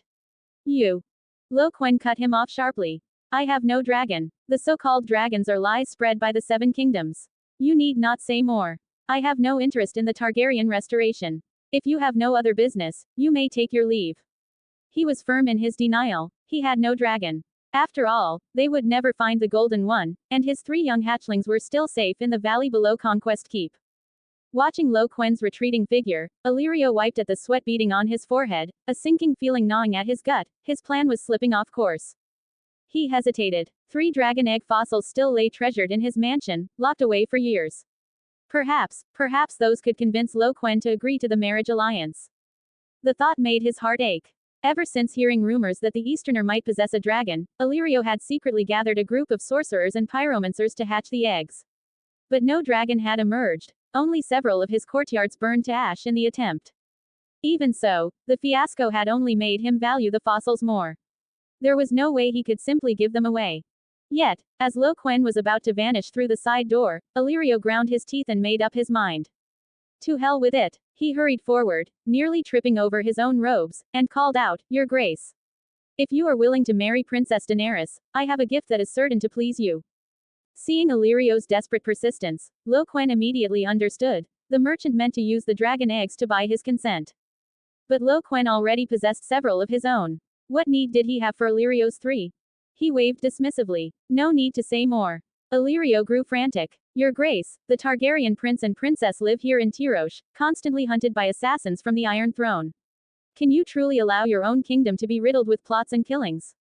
You saw the Seven Kingdoms envoys in the garden, their hatred for the prince and princess. Quen paused mid-step, reconsidered, and turned his gaze upon Illyrio's sweating, plump face. If you present this gift first, he said evenly, then we may discuss the matter further.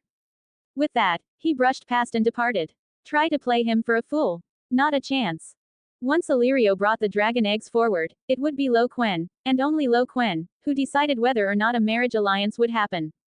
That night, Quen summoned Mazo and ordered him to keep the Targaryen siblings under strict surveillance.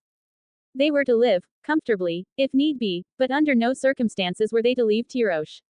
And above all, they must not die by Robert's assassins. He knew the Iron Throne's coffers were nearly empty, they couldn't afford to hire the faceless men. At most, they would send ordinary killers.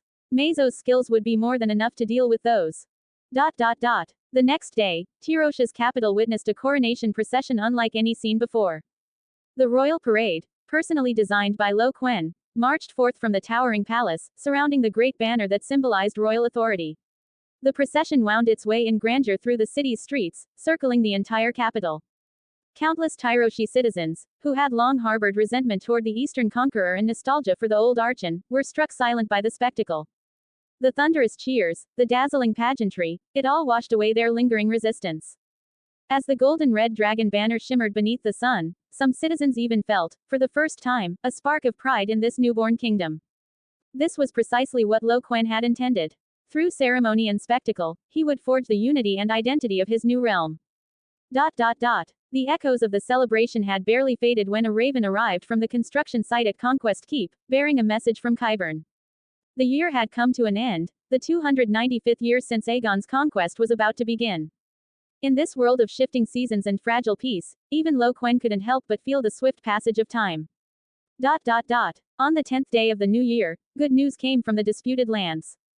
A letter from Jelena announced the completion of a vast waterworks project.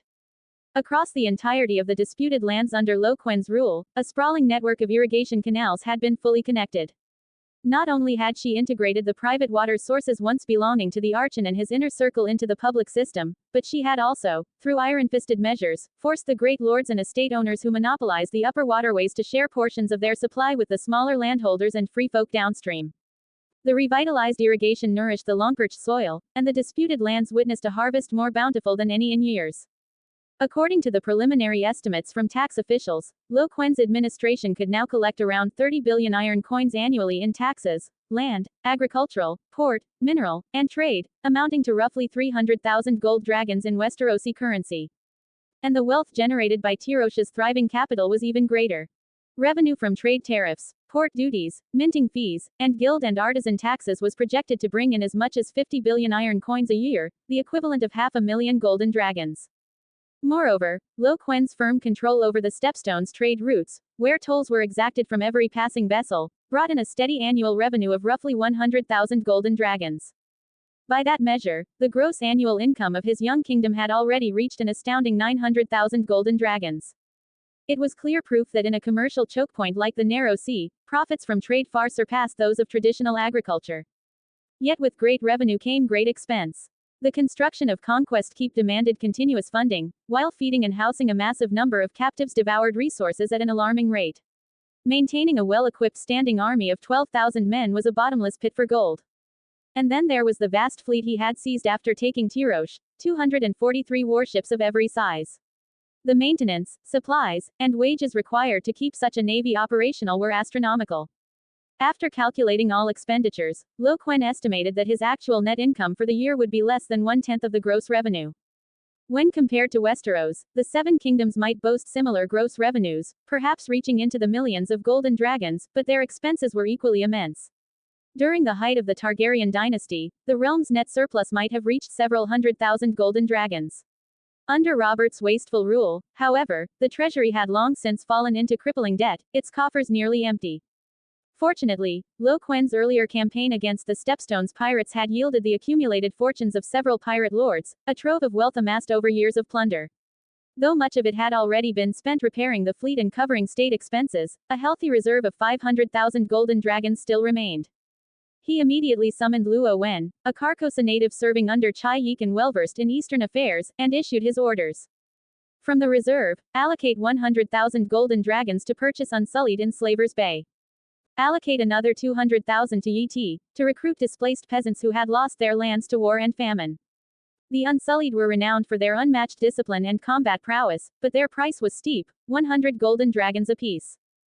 Quen ordered the purchase of 1,000, not solely for their strength, but to closely study their brutal methods of training, to adapt what he learned for his own army.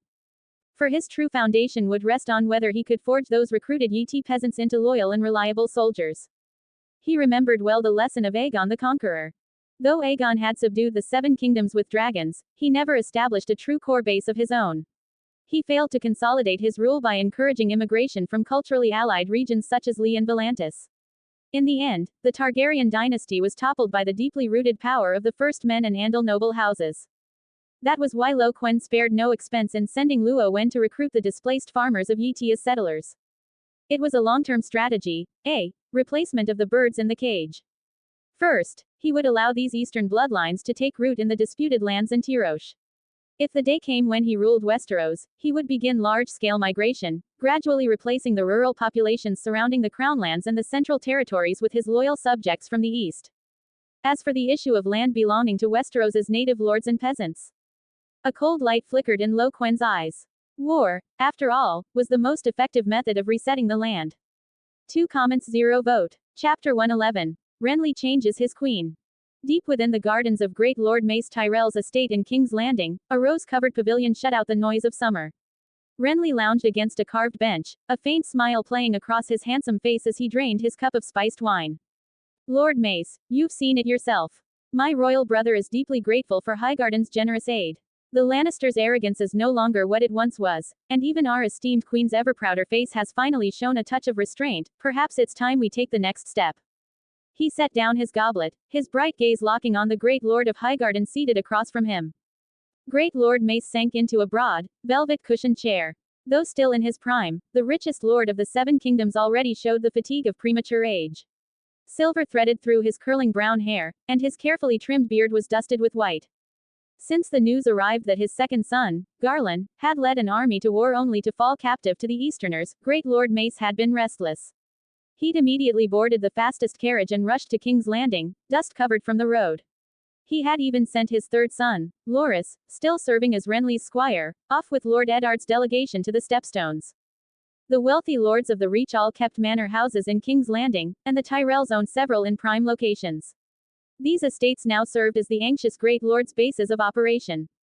For months, the reports from the 7 kingdoms' envoys grew increasingly alarming. The Easterners had not only conquered the free city of Tyrosh but had even crowned themselves kings in the palaces of the fallen great kings. Their terms for peace and demands for ransom sent the small council into a fury. King Robert raged, vowing to summon his bannermen again and crush Tyrosh. Had it not been for the steady restraint of Lord John Arryn, who as hand of the king commanded the envoys to negotiate the treaty to an acceptable level, war might have reignited. Yet things progressed better than expected. The 7 kingdoms delegation sent back frequent good news, many harsh conditions were withdrawn or relaxed. But 2 issues remained deadlocked. A war indemnity of 1 million golden dragons, and the Easterners' demand for territorial concessions. The eunuch envoy, the Easterners' lackey, declared that only after the treaty was fully signed would the captive nobles be released. So the 7 kingdoms envoys spent another 2 months bargaining, reducing the reparations to 300,000 golden dragons and convincing the Easterners to postpone their claims over Estermont and Tarth until the treaty expired. Still, the reality was harsh.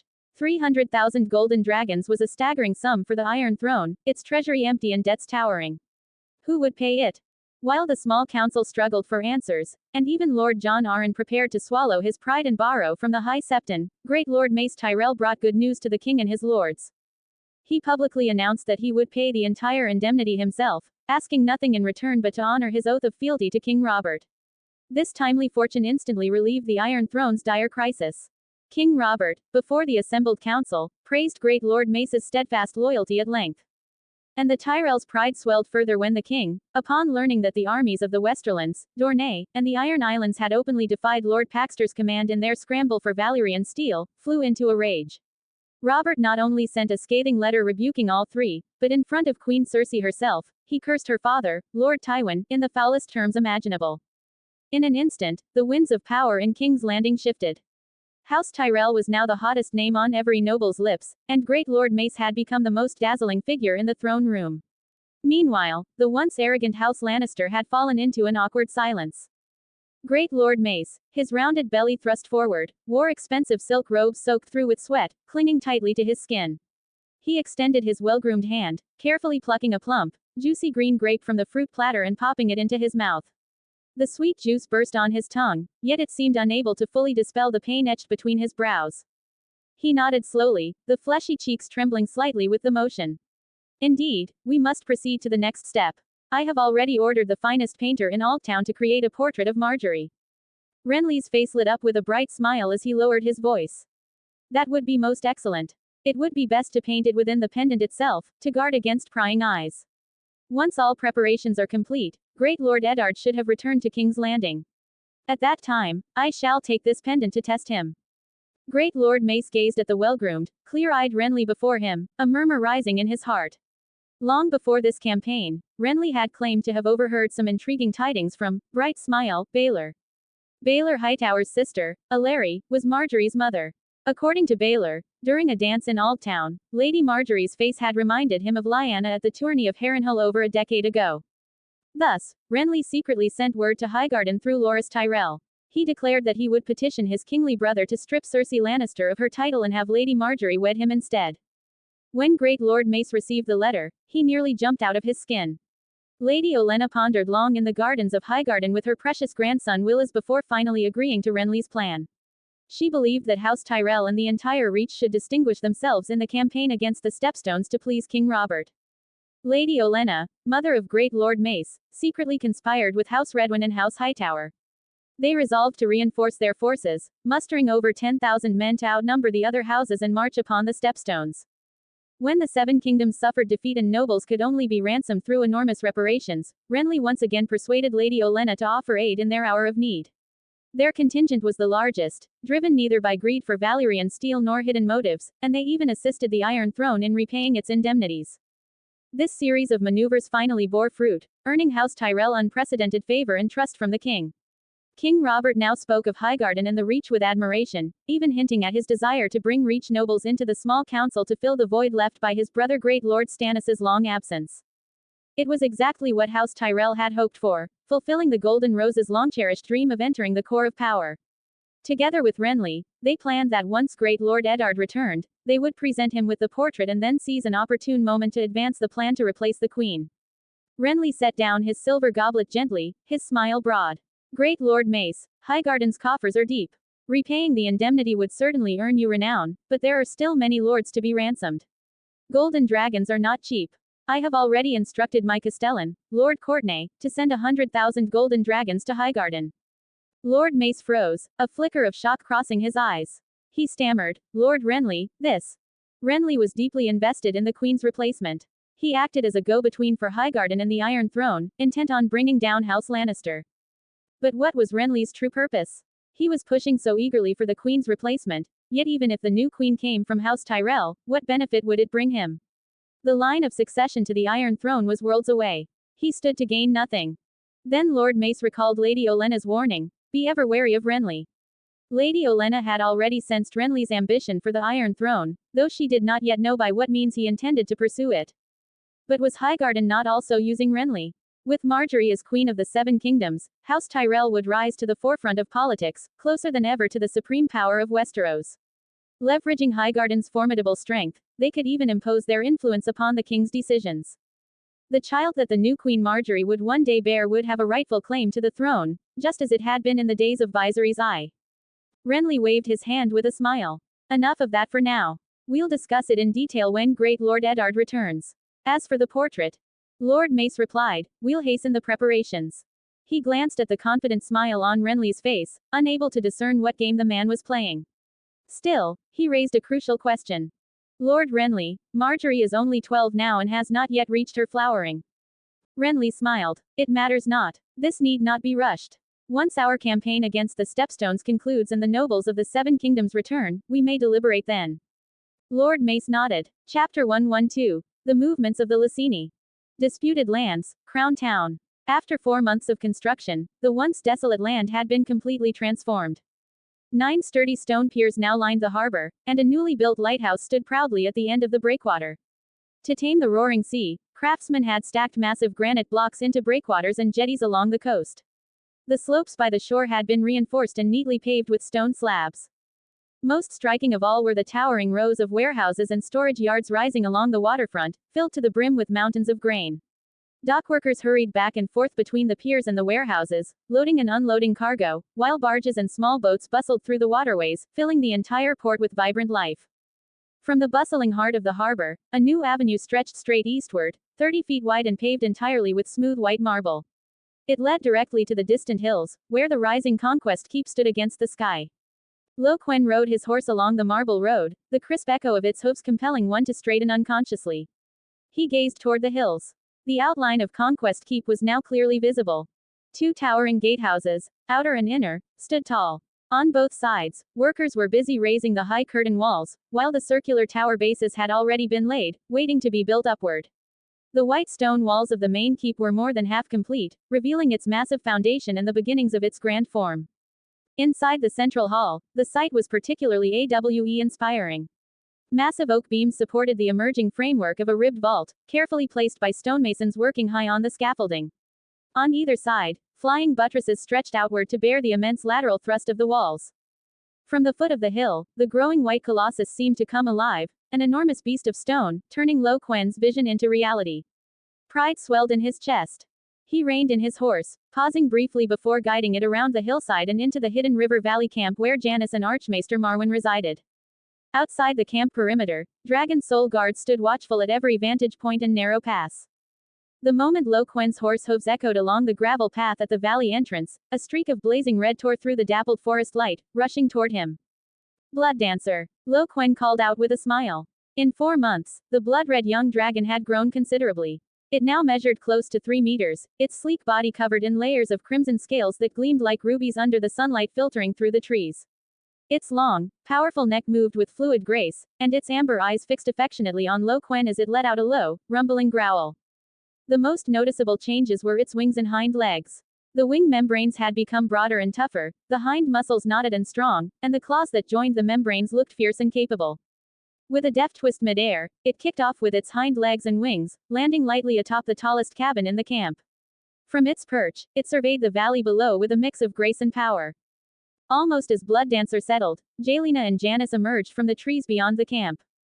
Janis's radiant, molten silver hair was neatly coiled atop her head, secured by a simple wooden pin that accentuated the elegant curve of her neck. Their companions followed closely behind. Jelena's dragon, Silverfall, shimmered with scales that gleamed like flowing mercury under the sunlight. Janis's dusk shadow, on the other hand, bore a deep, dark violet sheen that caught the light only at certain angles, flashing with faint amethyst hues. Both young dragons were noticeably smaller than Blood Dancer, barely 2 meters long. Their flight still carried a touch of youthful awkwardness, requiring more frequent wingbeats to keep up with Blood Dancer's pace. Janis looked up at Blood Dancer perched on the rooftop and laughed. Your Grace, Blood Dancer is growing much faster than Silverfall and Duskshadow. Though Janis hadn't attended Quen's coronation in Tyrosh, word had quickly reached her. At her remark, Quen recalled the writings of Brother Barth he had brought back from Aldtown. According to the Septon's work, a dragon's growth depended on 3 key factors: food, space, and war, or training. Dragons required vast amounts of food to sustain their bodies, and feeding them generously could accelerate their growth. As for space, they could not thrive in confined quarters but needed open, natural environments to develop properly. And finally, war and training. The dragon, having endured countless wars, grew larger with each battle, wounded and healed, its body constantly expanding. Moreover, without proper training, a dragon's combat strength and growth rate would both be hindered. Yet these 3 young dragons showed no essential difference in those aspects. Quen couldn't discern the reason, perhaps Blood Dancer was simply born to grow faster. Even if Silverfall and Duskshadow didn't grow as quickly, their growth was still astonishing. Within a year or 2, they would likely reach a size fit for riding.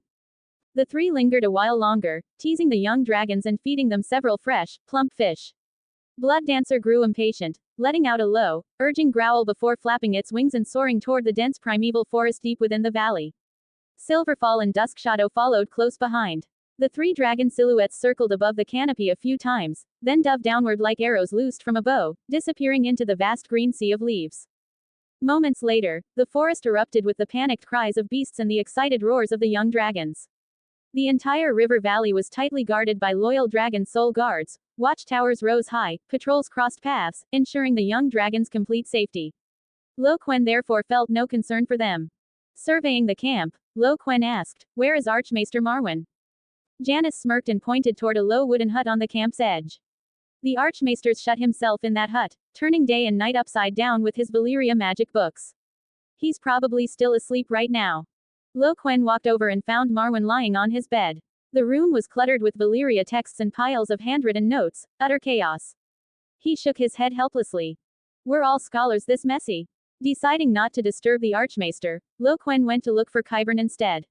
Unlike Marwyn, Qyburn maintained a strict routine. By day, he managed the construction site. By night, he conducted his experiments, retiring to rest only at midnight.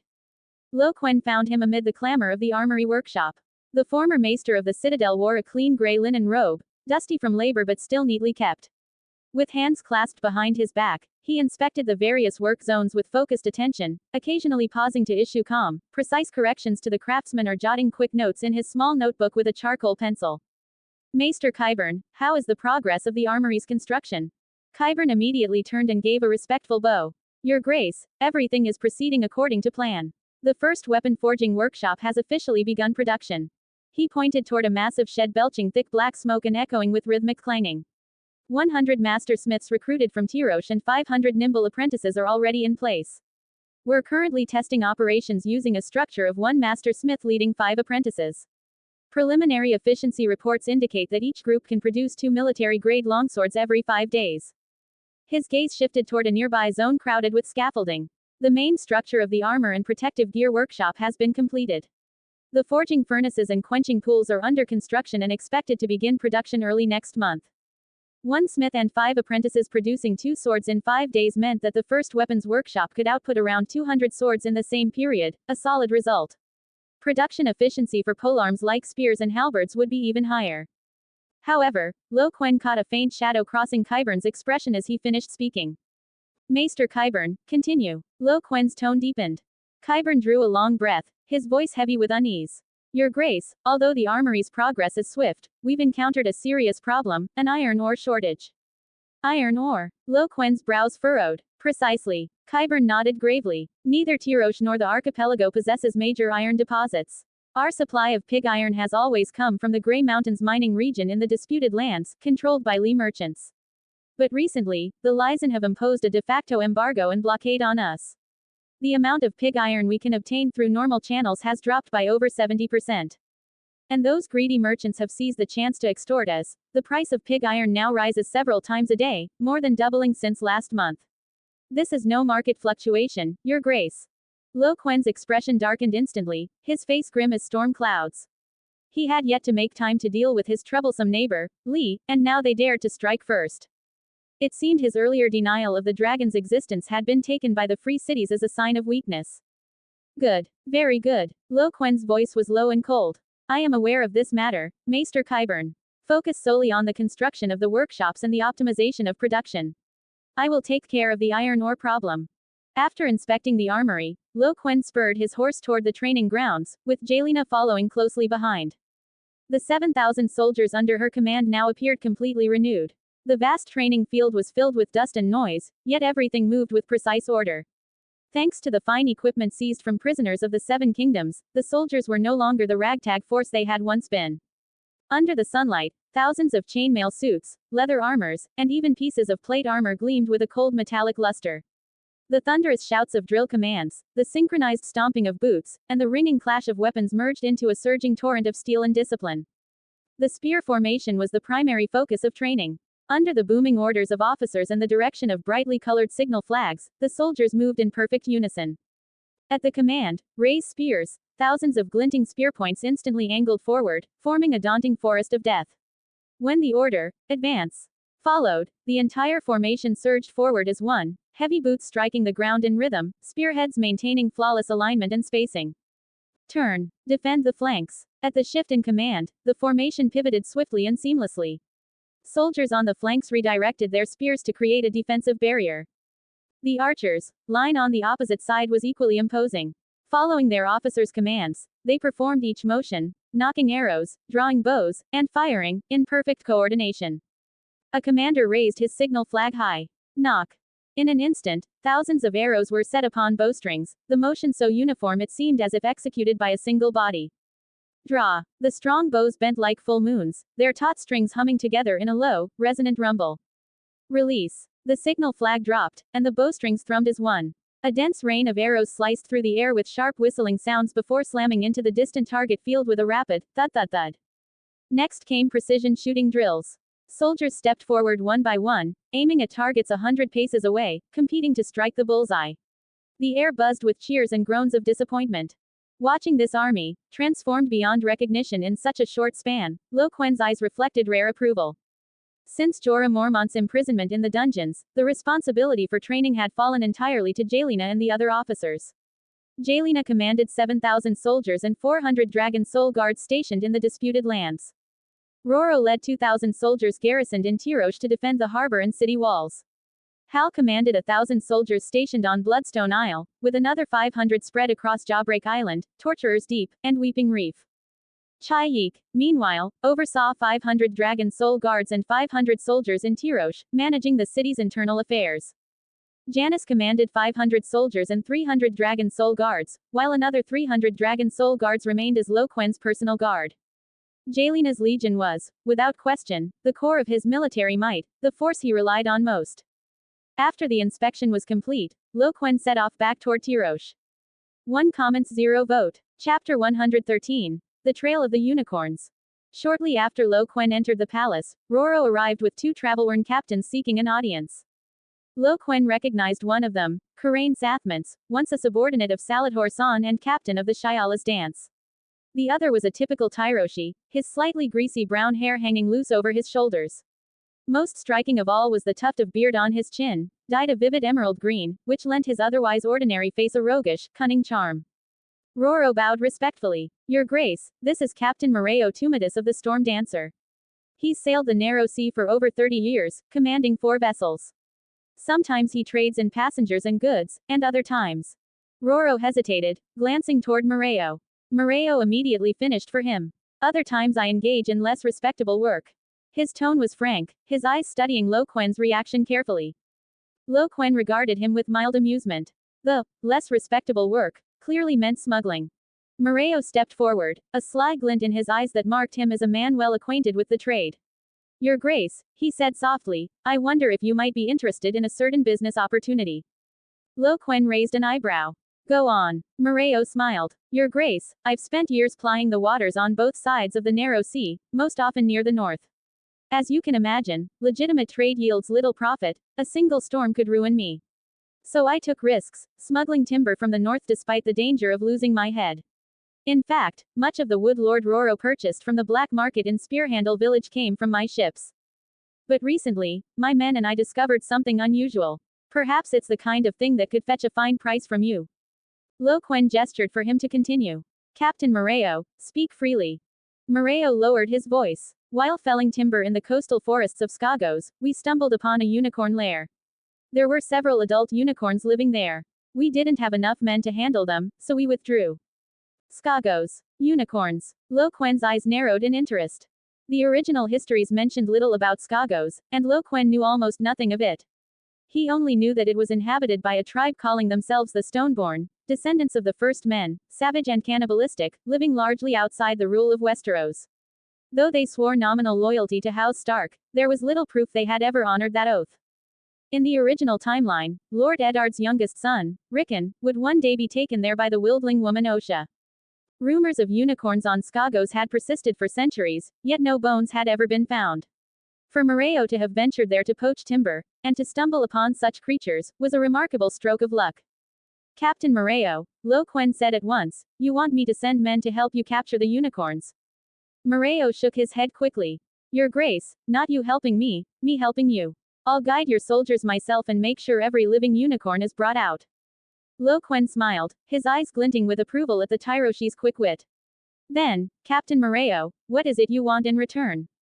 Moreo rubbed the back of his neck a little sheepishly. Your Grace, I'd like to request a reduction in taxes. My fleet's been growing, and continuing to smuggle isn't exactly sustainable.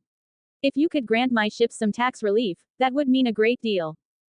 Quen nodded. You have my word, if you return with live unicorns, your request will be granted. Moreo's face lit up with joy. He immediately motioned for Quen to step forward. Your Grace, Captain Quen serves under Lord Roro and is a longtime friend of mine. He's also quite familiar with the Bay of Seals. Please allow him and me to undertake this mission together, to capture the unicorns for you. Quen turned to Quen and inclined his head. Captain Quen, if you can complete this difficult task, I will appoint you commander of a small fleet. Quen's face broke into a smile. He and Mazomar had once been captured together by Quen in the bone-gnawing channel. But Mazo quickly earned Quen's trust through his skill and intelligence, soon gaining full authority over the negotiations with the Seven Kingdoms delegation and becoming a key figure in Tyrosh's court. Quen, too, nurtured ambitions of his own. Under Salador's command, his talent had gone unnoticed, relegating him to the role of a minor ship captain. But now, for the first time, he could glimpse the dawn of opportunity. Quen straightened and said solemnly, "Your Grace, you will see me bring back those unicorns." Roro led the two captains out. Quen remained in thought. Unicorns were among the rarest of creatures. At present, only Skagos and Ibn were rumored to harbor them. He pondered. If he could acquire a few and breed them on a large scale, could he perhaps form a unicorn cavalry regiment? Unicorns were tall and powerful, stronger than any ordinary warhorse. They were swift, tireless, and capable of traversing all kinds of terrain. For heavy cavalry, selecting proper mounts was a painstaking process. Breeders had to sift through generations of stock to cultivate warhorses strong enough to bear the immense weight of armor and rider. Ordinary steeds simply couldn't carry such loads into battle. The unicorn, however, solved that problem perfectly. Once grown, its physical strength naturally surpassed even the finest bred warhorse. And beyond that, its spiraled horn made it a living weapon, capable of goring enemy mounts with ease. As Quen was still lost in strategic thought, Mazo's round figure hurried into the Great Hall. "Your Grace," he announced, "Lord Eddard Stark has sent an official message. The kings of the Seven Kingdoms have appointed a Grand Counselor as their plenipotentiary envoy. He will soon arrive in Tyrosh to sign the final armistice treaty." Quen arched a brow, a faintly amused tone in his voice. "Oh, so they've fully accepted our terms. No tricks, no hidden clauses." "Yes, Your Grace," Mazo replied with a bow. "According to the messenger, they will bring 300,000 golden dragons as war reparations, along with additional ransoms gathered by the noble houses themselves to redeem their captured lords." Quen immediately caught on to the key detail. "When did the Iron Throne's coffers become so full? I was under the impression they were broke." Mazo nodded. "Indeed, Your Grace. The Iron Throne is destitute. There isn't a single golden dragon left in the royal treasury. But the great Lord of Highgarden, Mace Tyrell, has stepped in to assist. House Tyrell will provide the crown with 300,000 golden dragons to pay the indemnity." House Tyrell. Quen's brows drew together, his expression darkening. Since when has House Tyrell grown so generous? A faint unease stirred within him. Chapter 114. The Honor of Lord Eddard bonus. Mazo seemed to have anticipated Quen's doubts. Stepping forward, he carefully withdrew a slightly weathered parchment scroll from his wide sleeves and presented it respectfully with both hands. "Your Grace, this is exactly what I came to report. After investigating House Tyrell's motives, I found nothing concrete. However, I did uncover something peculiar. House Tyrell has hired agents in Alltown to seek out an exceptional painter, someone to create a portrait of Lord Mace Tyrell's beloved daughter, Marjorie Tyrell." Quen unrolled the parchment. The edges of the paper were worn, clearly passed through many hands. The portrait depicted a young maiden of tender age, her features exquisitely fine. Her eyes still held the innocence of youth, while a faint, shy smile curved her lips. Her gaze was clear and luminous, like that of a fawn in the woods, pure, gentle, and untouched by the world. Mazo added, "I obtained this from the children in Alltown. Lord Mace invited numerous skilled painters to capture his daughter's likeness, and they produced quite a number of discarded sketches. This is one of them." The children was Mazo's chosen name for his intelligence agents, a counterpart to Varys's little birds. Quen lowered his gaze again, studying the girl's face on the parchment, and understanding dawned in an instant. "So that's it." A cold smile tugged at the corner of his lips. Though he knew the original story well, his early arrival had caused events to unfold ahead of their time. In the original timeline, Renly and the Tyrells conspired to offer Marjorie to Robert, hoping to depose Cersei and make Marjorie the new queen. During Eddard Stark's journey to King's Landing to serve as Robert's hand, Renly had shown Eddard her portrait while welcoming him. Renly's intent then was to test whether Eddard thought Marjorie resembled Lyanna, to better carry out the queen replacement scheme. But now, Renly had acted far earlier than expected. What was he planning by advancing this queen swap so soon? A flicker of unease crossed Quen's mind. Renly might have died first in the War of the Five Kings, but he was also the only one among them who could be called sane. Quen had no doubt Renly possessed the qualities of a true king. He was graceful, generous, and skillful in winning people's hearts, admired by both nobles and commoners alike. Had it not been for the Red Priestess's sorcery, he might very well have claimed the Iron Throne. Even so, Quen could not fully grasp Renly's purpose in acting as an intermediary between Robert and House Tyrell. Did he hate the Lannisters? That reason alone seemed weak. Did he desire the Iron Throne? Without question, he did. But replacing the queen wouldn't bring him any closer to it, especially since, at this point, he had no idea Cersei's children were Jaime's bastards. Unless, his plan was to make Marjorie queen, then bed her himself, get her pregnant, and have Robert name her child as heir, thus paving Renly's path to the throne. After all, Renly enjoyed his wine and ale freely. He could keep his affair with Loras while still being open to women. But could such a scheme really work? Quen thought Renly was being far too optimistic. Still, it gave him a valuable piece of leverage, a card to play against Renly whenever the need arose. He looked up at Mazo. Who have the Seven Kingdoms sent to sign the treaty? Mazo's lips curved in a knowing smile. The king's own brother, master of ships, great lord of Dragonstone, Stannis Baratheon. Quen blinked, then let out a quiet laugh. The king of the Seven Kingdoms must truly despise his brother. He could already picture Stannis's expression, grim, rigid, and iron gray, upon hearing the order. The delegation of the Seven Kingdoms was led by Eddard Stark, yet Robert refused to let the Great Lord sign the treaty himself. Instead, he sent another man from afar to do it, clearly unwilling to have Lord Stark bear the shame of signing such a humiliating document. Considering that Robert's famous bastard, Edric Storm, had been conceived on Stannis's own wedding bed with a lady of House Florent, the arrangement was pure Robert through and through. The king shits, the brother wipes. Tyrosh, residence of the Seven Kingdoms delegation. The atmosphere in the room was so heavy it felt as if it could drip from the air. Thick velvet curtains shut out part of the sunlight and the noise outside, yet their weight only deepened the suffocating tension within. Everyone had just finished passing around the letter from King's Landing. The cold royal seal and its harshly worded message pressed down on every heart in the room. The first piece of news was that Great Lord Stannis Baratheon would arrive as the king's plenipotentiary, bearing reparations to sign the treaty. Eddard Stark held the letter tightly, his knuckles whitening slightly. His feelings were a mix of relief and unease. On one hand, he was grateful Robert hadn't sent him to sign the humiliating document. On the other, he thought Robert's treatment of Stannis was too cruel, even for him. If Stannis signed this treaty, he would become the laughingstock of the entire Seven Kingdoms. But that was not what had truly brought everyone together. The real concern lay in the second message from the small council. It wasn't so much a message as it was an order. After the envoys had reported to King's Landing that the surviving Targaryen siblings were living in Tyrosh and seeking to forge a marriage alliance with the Easterners, King Robert and Hand of the King Jon Arryn were said to be deeply shocked. They had issued a direct command. The envoys were to kill the Targaryen brother and sister, no matter the cost.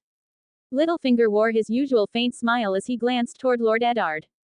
My lord, his grace's order is simple. We are to remove the siblings. We could hire assassins, or poison them. Harmon Uller, the Lord of Hellholt from Dorne, let out a cold laugh. Poison. To stoop so low against two children. Lord Littlefinger, do you not fear offending the gods? Littlefinger stroked the short beard at his chin, his smile deepening. Ah, what compassion from a Dornishman. Your words almost made me forget Dorne as the land most famed for its poisons. Harmon shot back, even so, we will not poison children. Littlefinger stood and began pacing leisurely. Let's recall a bit of history, shall we? During the First Dornish War, how did Will of Will treat the people of Fontaine and Old Oak? Tisk, tisk. His deeds were far worse than poisoning a few children. Harmon's aged face flushed as if struck. Dornish warfare had always been brutal. He had little ground to rebuke anyone for cruelty. Eddard's voice cut sharply through the room. Enough. He turned to Lord Harmon. We will not poison those children. It is dishonorable. Littlefinger blinked, his tone feigning disbelief. Lord Eddard, have you lost your senses? This is His Grace's command, approved by the small council, especially the Hand of the King. You cannot simply ignore it. Conflict flickered across Eddard's face. I will return to King's Landing myself and explain it to His Grace and the Hand. The room fell silent. The envoys exchanged looks, none daring to speak further. After all, this was Eddard Stark's decision, and if blame was to be cast, it would fall on him. Eddard glanced around at the faces filled with calculation and unease, then shifted the discussion back to the matter of Stannis and the treaty. Chapter 115. The Lannisters' Provocation. At the bustling port of Tyrosh, a tall ship flying the banner of the crowned stag slowly glided into its berth, finally settling with the creak of thick mooring ropes. The gangplank was lowered, and Stannis Baratheon, Great Lord of Dragonstone, was the first to set foot on Tyroshi soil. His skin was darkened by sun and sea, his face cold and rigid, and his thin lips pressed into a hard, straight line. To his left walked a tall, striking young man with golden hair flowing freely in the wind. He was clad in brilliant white enameled armor, one hand resting casually but firmly on the hilt of his sword. His green eyes swept across the harbor, sharp and hostile. This was Sir Jaime Lannister of the Kingsguard, accompanying Stannis on the king's command. Behind Stannis on his right followed a plain-looking, wiry man of middle years. His brown hair and hazel eyes matched his unremarkable features, though his thick, graying beard lent him a calm, steady air. This was Essos Davos Seaworth, the Onion Knight, Stannis's most trusted man. Behind them marched a detachment of knights and soldiers, silent and grim, their polished armor gleaming coldly beneath the sunlight. At the dock, the Seven Kingdoms delegation, who had been waiting, immediately stepped forward to greet them. Littlefinger wore his usual faint smile, his gray-green eyes flicking towards Stannis's expressionless, frozen face. "Lord Stannis, you must be weary from your voyage. Lord Eddard sent us to receive you." At the mention of Lord Eddard, the muscles in Stannis's jaw clenched tight, his expression turning even more frigid, as though the air itself had turned to ice. He knew full well that Robert's bond with Eddard Stark ran deeper than blood, closer than the affection he ever showed his own brother. And that was precisely why Robert had sent him to sign the treaty. The thought deepened the bitter resentment festering in Stannis's chest. His mind drifted back to the war over a decade past.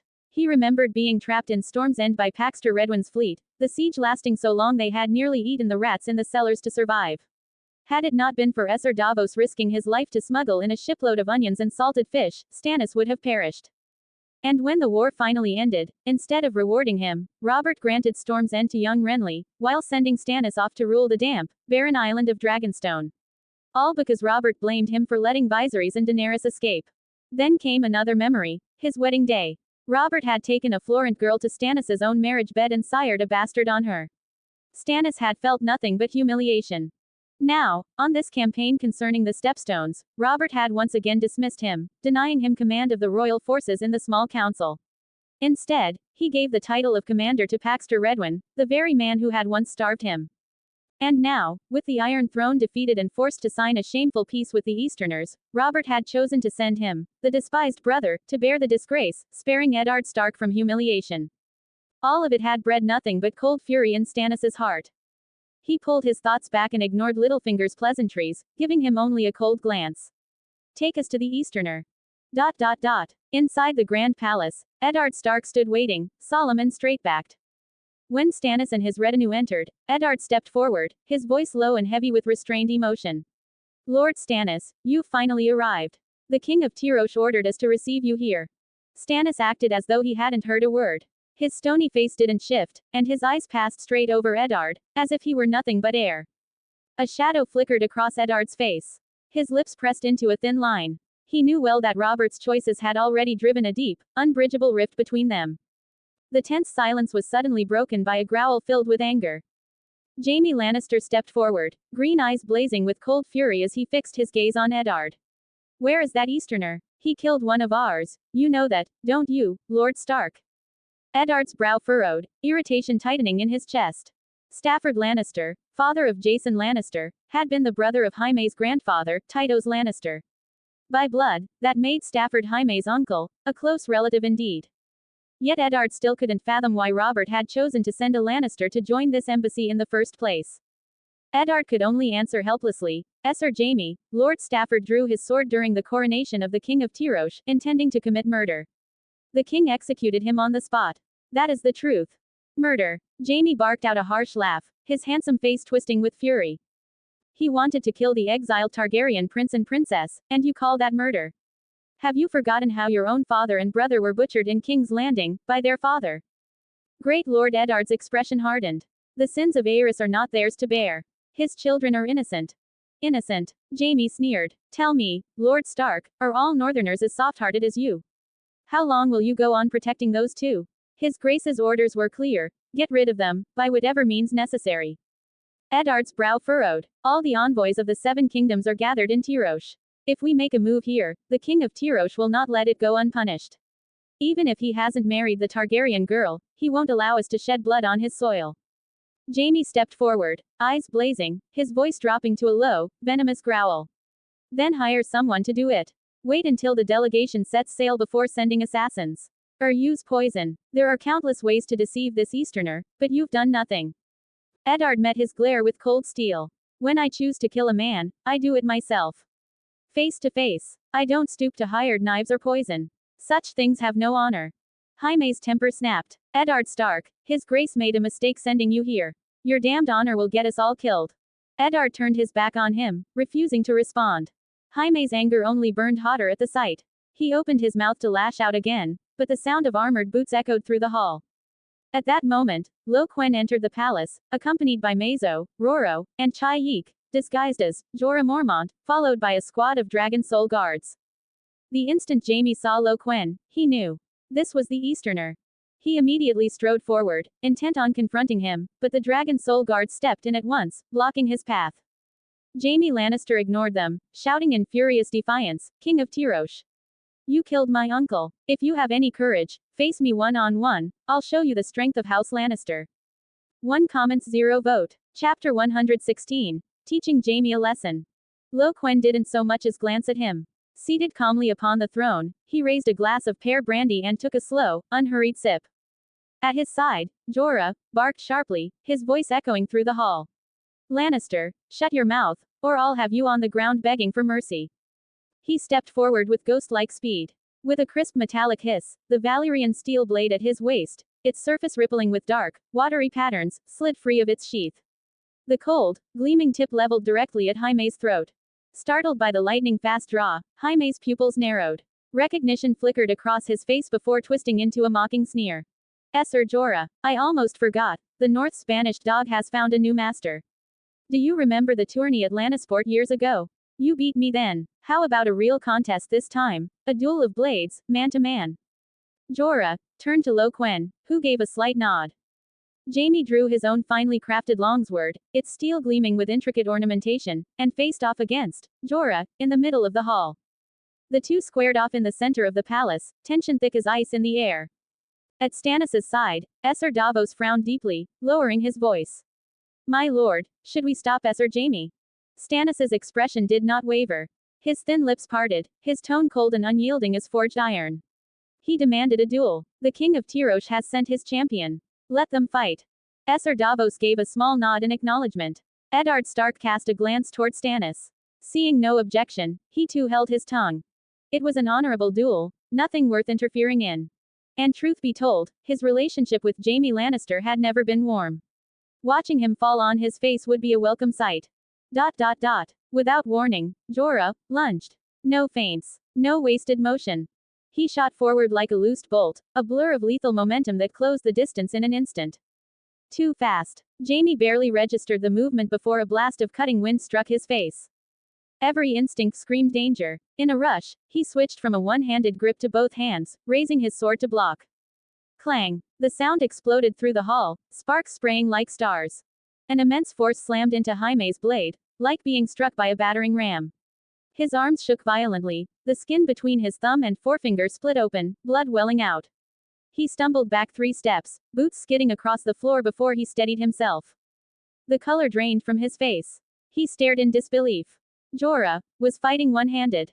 Impossible. His mind screamed denial. Jorah had never possessed such monstrous strength. No one could change so drastically in just a few short years. But Jorah gave him no time to think. The Valyrian steel blade cut through the air with a shrill whistle, raining down blow after blow like a storm unleashed. Each strike was heavy, precise, merciless.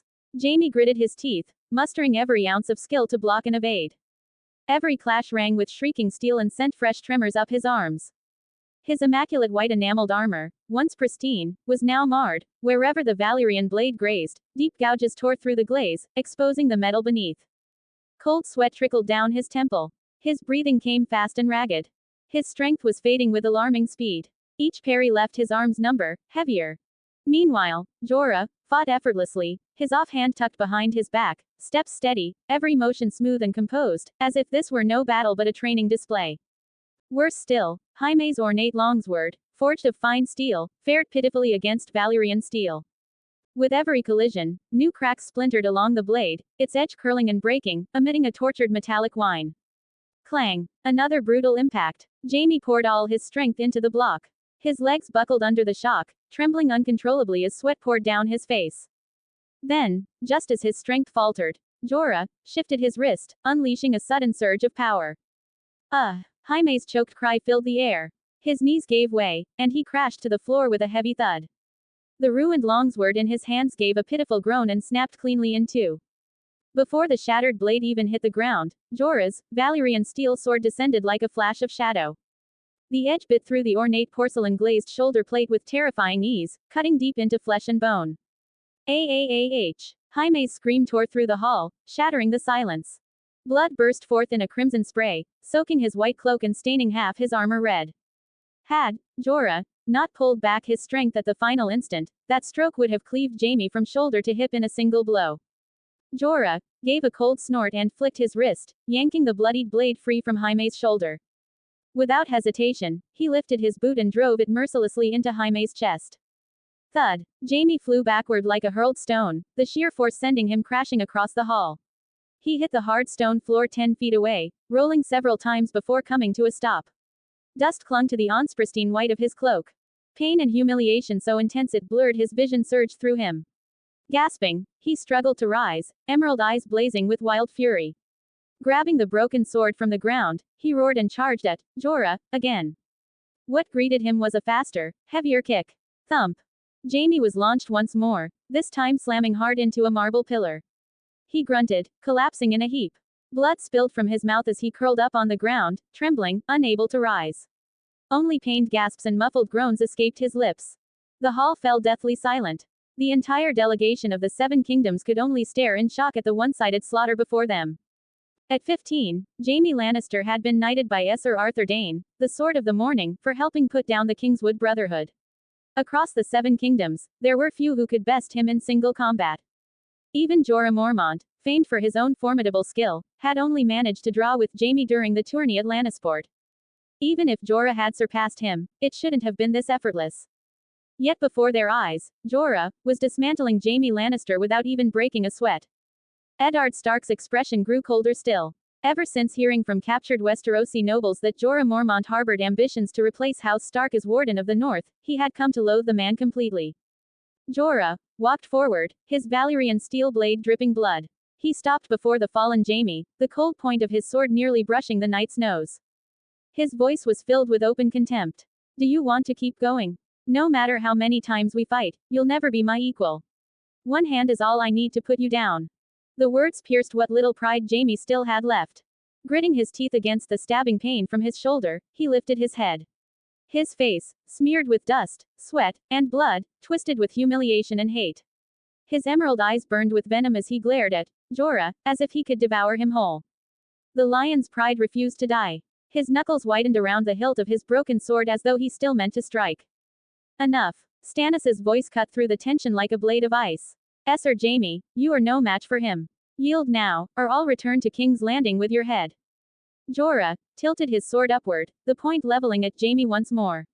And you'll apologize for insulting our king. If you refuse, you won't leave this hall alive. Jaime's entire body trembled, the sheer weight of humiliation threatening to choke him. He glared up at Jorah, then glanced down at the broken sword in his hand. For a moment, Cersei's face flashed before his mind, waiting for him back in King's Landing. His breathing steadied. His voice, though taut with anger, came out in a forced, gritted tone. I yield. And to his grace, the King of Tyrosh, I apologize. I should not have insulted you. When he finished speaking, Stannis gestured for one of the Westerland's attendants to step forward and tend to Jaime's wounds. Chapter 117. 3 Dead Captives. The signing ceremony began soon after. Both sides took their seats at opposite ends of the broad table in the center of the Grand Hall. Maze Omar presented a ceasefire treaty, transcribed on fine parchment with gilded edges. According to the agreement, the Seven Kingdoms and Tyrosh would formally end their state of war upon signing, with the treaty remaining in effect for 3 years. The envoys of the Seven Kingdoms, particularly Great Lord Eddard, read through the document line by line, their expressions grave as they compared every clause against their own copy. Quen regarded Stannis across the table with quiet curiosity. The man's dark, weathered skin and iron-hard features radiated the weight of deep resentment and wounded pride. Lord Stannis, Quen said lightly, I must admit, I didn't expect your king would send you to sign this treaty.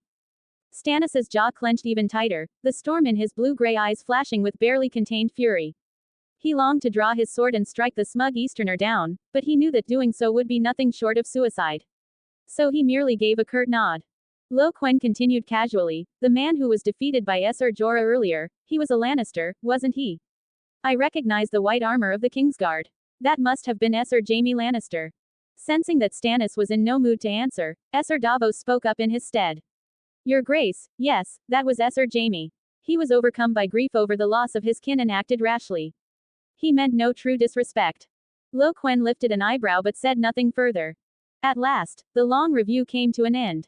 Great Lord Eddard looked up and exchanged a brief glance with Stannis, silently confirming that all was in order. Expressionless, Stannis accepted the quill pen Mazo offered him. It felt as though it weighed 1,000 pounds in his grasp. He drew a deep breath, his eyes lingering for a moment on the final clause of the treaty, the most humiliating line of all. Then, at the space reserved for the representative of the Seven Kingdoms, he signed his name, Stannis Baratheon. The faint rasp of the quill on parchment sounded clear and sharp in the hushed hall. Quen then took up his own pen and signed in the place marked for the King of Tyrosh. Across the delegation of the Seven Kingdoms, a quiet sigh of relief swept through the chamber. After months of tension, their nerves finally began to ease. Next came the exchange of war reparations and ransom.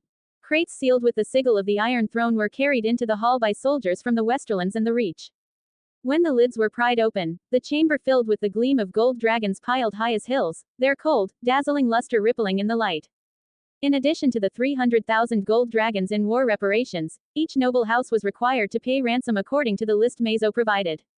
More than 300 nobles and knights were to be redeemed, the total sum reaching an astounding 500,000 gold dragons. Naturally, this astronomical cost was far beyond what the debtridden Iron Throne could afford. The burden was distributed among the noble houses instead. The small council promised to compensate them through various means, tax exemptions, trade privileges, and tariffs. House Redwyn, for instance, received a 3-year exemption on wine duties. As Eddard carefully examined the list, his brow furrowed deeply. Your Grace, this document is missing several names. Demeric Bolton of the Dreadfort, Esser Harold Harding of the Vale, and Esser Ryan Valyrian of God's Grace. Quen turned to Mazo with a look of mild puzzlement. Mazo's round face immediately filled with an expression of regret. Your Grace, my deepest apologies. These 3 noble lords, alas, during the voyage from Bloodstone Isle to Tyrosh, they contracted a rare and virulent illness. Despite our best efforts, we could not save them. All 3 have perished. Perished. Lord Eddard's voice carried open disbelief as his grey eyes fixed sharply on Mazo. Meeting his gaze, Mazo merely shrugged. It is the truth, my lord. The sickness struck swiftly and took them just as fast. It claimed not only those lords but several of our crew as well. Eddard's heart sank. Demeric Bolton, the heir to the Dreadfort, was barely 20, gifted in riding and song, a youth much loved by Roose Bolton. When word reached the north that he had died in the Stepstones, Eddard knew Roose would hold him responsible. After all, it was under his command that Demeric had crossed the narrow sea. But among the other envoys, few seemed concerned by the deaths of the 3 men. Even Cletus Euronwood of Euronwood Castle only frowned briefly when he heard that Esser Ryan Valyrian was among the dead. His sister Yn Wise had been betrothed to Ryan, though the wedding had already been delayed for more than half a year. Cletus thought quietly to himself that once he returned home with his father, Anders, he would find his sister another husband. When the reparations and ransoms were finally tallied, the heavy air in the hall began to ease ever so slightly. Garth Tyrell, steward of Highgarden, forced himself to step forward, wearing a smile more pained than a grimace. Your Grace, he began hesitantly, we have one more humble request. Those common soldiers taken captive, might we be allowed to ransom them as well? Their families have been waiting anxiously for word. Quen smiled faintly. Of course. 10 golden dragons per soldier. 10 golden dragons. The words burst from Garth before he could stop them, his face draining of color. It was an outrageous sum, astronomical, even. A wave of murmurs swept through the Seven Kingdoms delegation, voices rising in hushed disbelief. Your Grace, this price seems rather, Garth began, struggling to find his words. Quen lifted a hand gracefully, cutting him off mid-sentence. The price is set. If your delegation wishes to redeem the soldiers, you may discuss the specifics with Lord Mazo. As we did with the treaty, item by item. I'm sure you'll come to an agreement. Garth's eyes darted around the table, seeking support from the Reach Lords, then from Eddard and Littlefinger. But all he met were downcast gazes and uncomfortable silence. Some houses had lost few men and saw no reason to waste more gold or time. The Reach nobles, though bitter, seemed equally eager to leave this city behind as soon as possible. Quen took in their reactions with quiet satisfaction before rising to his feet. My lords from across the narrow sea, since Tyrosh and the Seven Kingdoms have now reached peace, I invite you to stay and enjoy a meal in my palace. No one objected. Mazo led the Seven Kingdoms delegation to the rear hall, where a grand luncheon awaited them. After the meal, the delegation formally took custody of the Westerosi noble captives. By dawn, they planned to set sail homeward, returning at last to Westeros. That night, the courtyard set aside for the Seven Kingdoms envoys lay still and silent. Eddard Stark sat alone beneath the flickering lamplight, his quill scratching steadily across a sheet of parchment. The dim glow of the candlelight cast long shadows across his weary yet resolute face. He was writing a letter to Winterfell, one he planned to have the Grand Maester send by Raven as soon as he returned to King's Landing.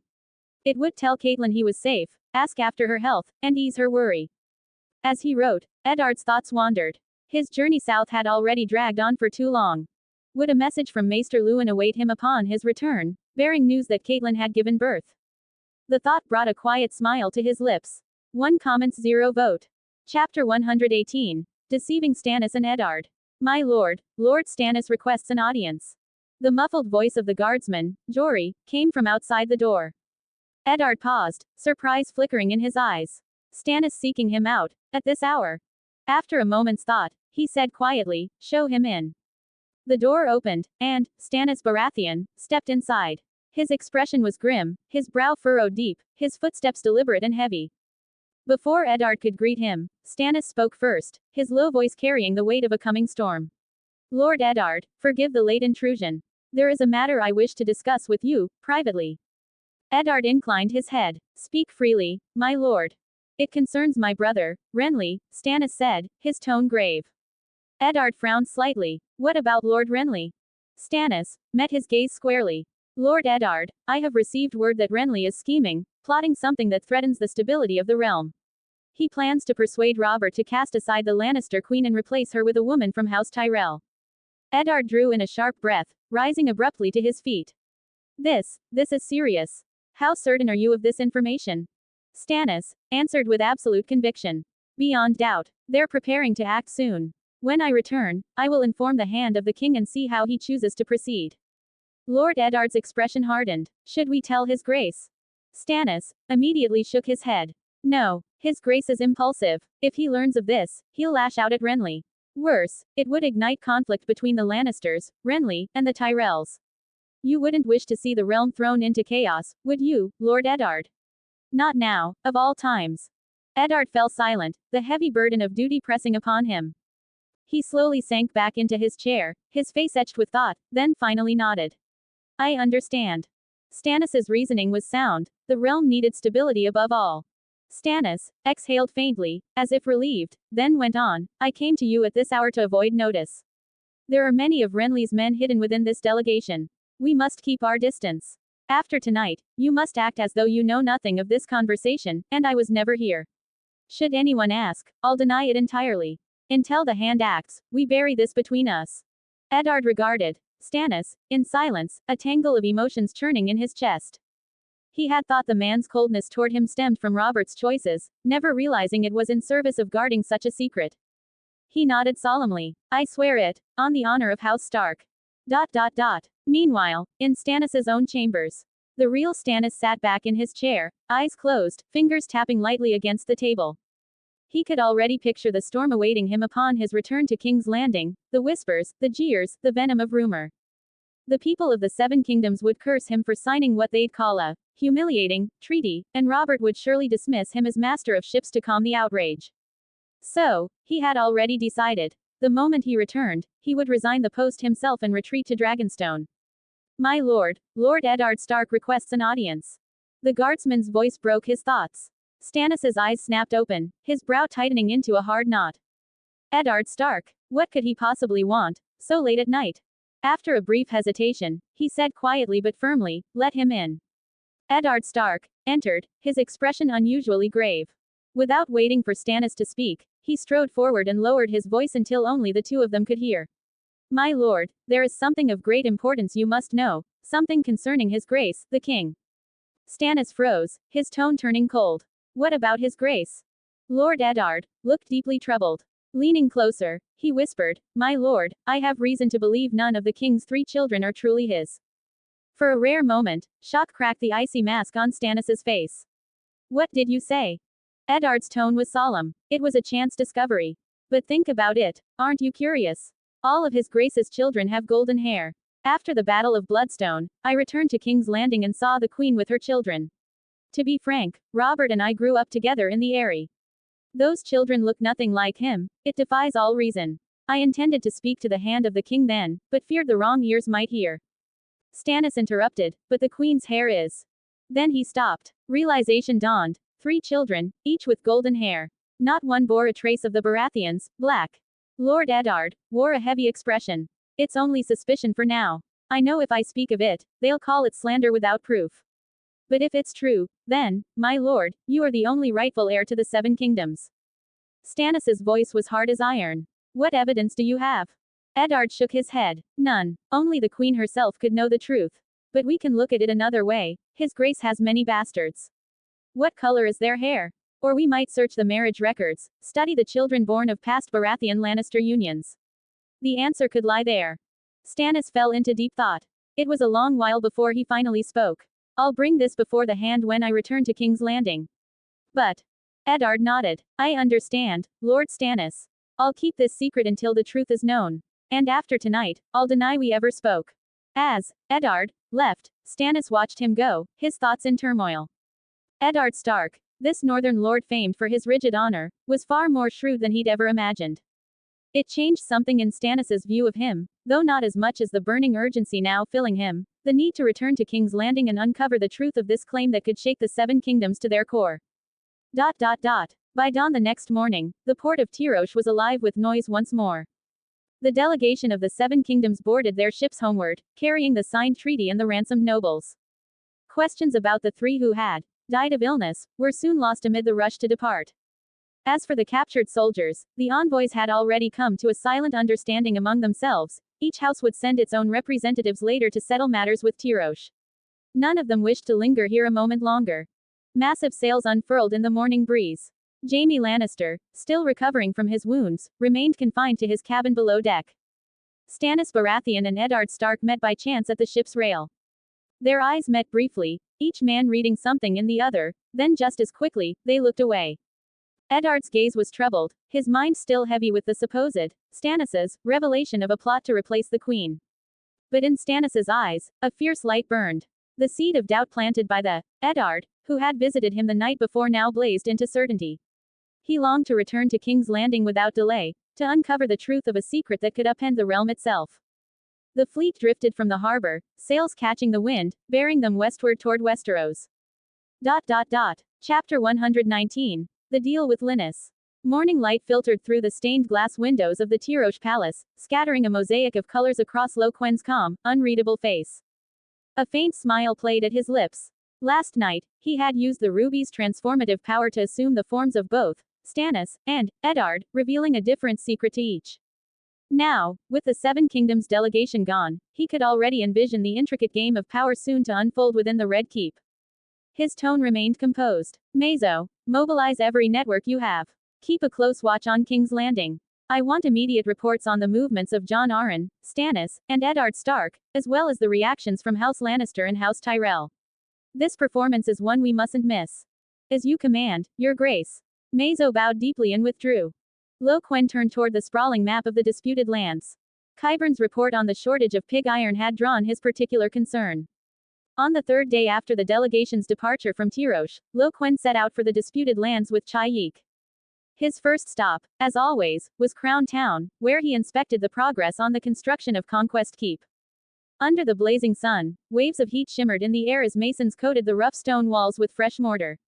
The castle's rising silhouette had already begun to take shape.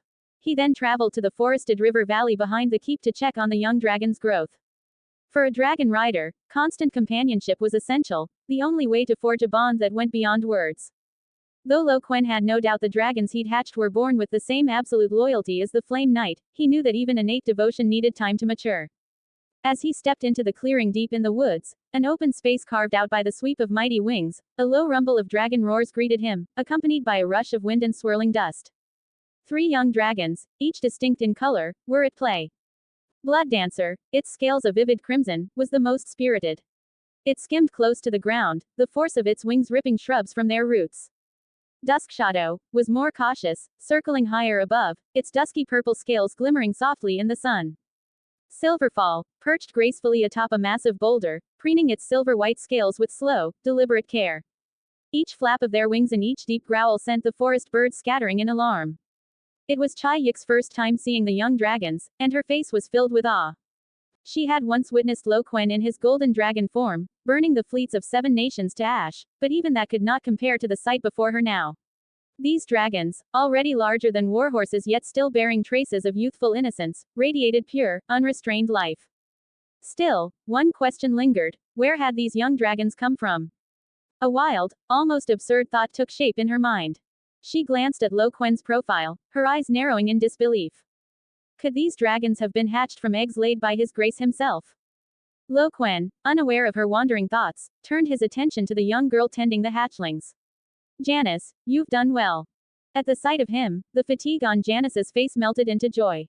She hurried forward, her voice bright. Your Grace, it's such a relief to see you.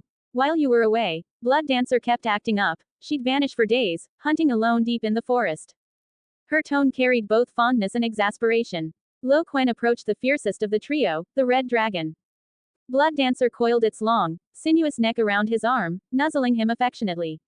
Its massive head pressed against him, and its slit-pupiled eyes stared up at its master with absolute trust. Quen gently patted the dragon's head, the scales hard and dark like congealed blood. His voice was calm, but firm. No more mischief. Do you understand? Blood Dancer let out a low, plaintive rumble and dipped its head, its golden eyes glinting with something like wounded pride. Quen chuckled softly, motioning for the dragon soul guards to wheel in a cart piled high with freshly butchered lamb. Though the young dragons often hunted in the forest, it was clear that the surrounding land could no longer sustain the appetites of these 3 little tyrants. The scent of raw meat instantly stirred their excitement. Blood Dancer gave a low, possessive growl, lunging forward to claim the choicest share. With a powerful shove, it knocked aside Duskshadow and Silverfall, baring its razor teeth in warning. The smaller 2 dragons hesitated, then backed away reluctantly, watching longingly as their fiery sister tore into her meal. Is the food we've been sending not enough? Quen frowned. Janice shook her head quickly. Your Grace, there's plenty of food. But Blood Dancer, she's always so domineering. She refuses to let Duskshadow and Silverfall eat with her. I've tried to persuade her so many times, but she just won't listen. Quen couldn't help a helpless smile. He hadn't expected Blood Dancer's possessiveness to be so intense, insisting even mealtime must follow some imagined order of dominance. If he allowed her to continue this way, not only would Janice struggle to keep her in check, but such unchecked pride might harden into wildness. In battle, that would make her unpredictable, something he would never allow. Blood Dancer, stop. His voice was calm, but it carried a commanding weight. The flames that had been building in Blood Dancer's throat, ready to scorch the lamb, vanished at once. The dragon turned its head toward him, great golden eyes filled with confusion, unable to understand why its master had stopped her. Quen laid his hand upon her head, feeling the pulse of life beneath the warm scales. Let Duskshadow and Silverfall eat too. They are your kin. His tone hardened. And from this day forward, you will obey Janice's orders. If I return to find you defying her again, you'll go 3 days without food. Blood Dancer's massive body seemed to shrink slightly. A plaintive whimper escaped her throat, and she bowed her head, eyes showing both submission and fear. Only then did Quen motion for Duskshadow and Silverfall to approach. The 3 young dragons finally gathered around the meal, spitting small jets of flame to roast the mutton before devouring it eagerly. Quen watched the scene with quiet satisfaction.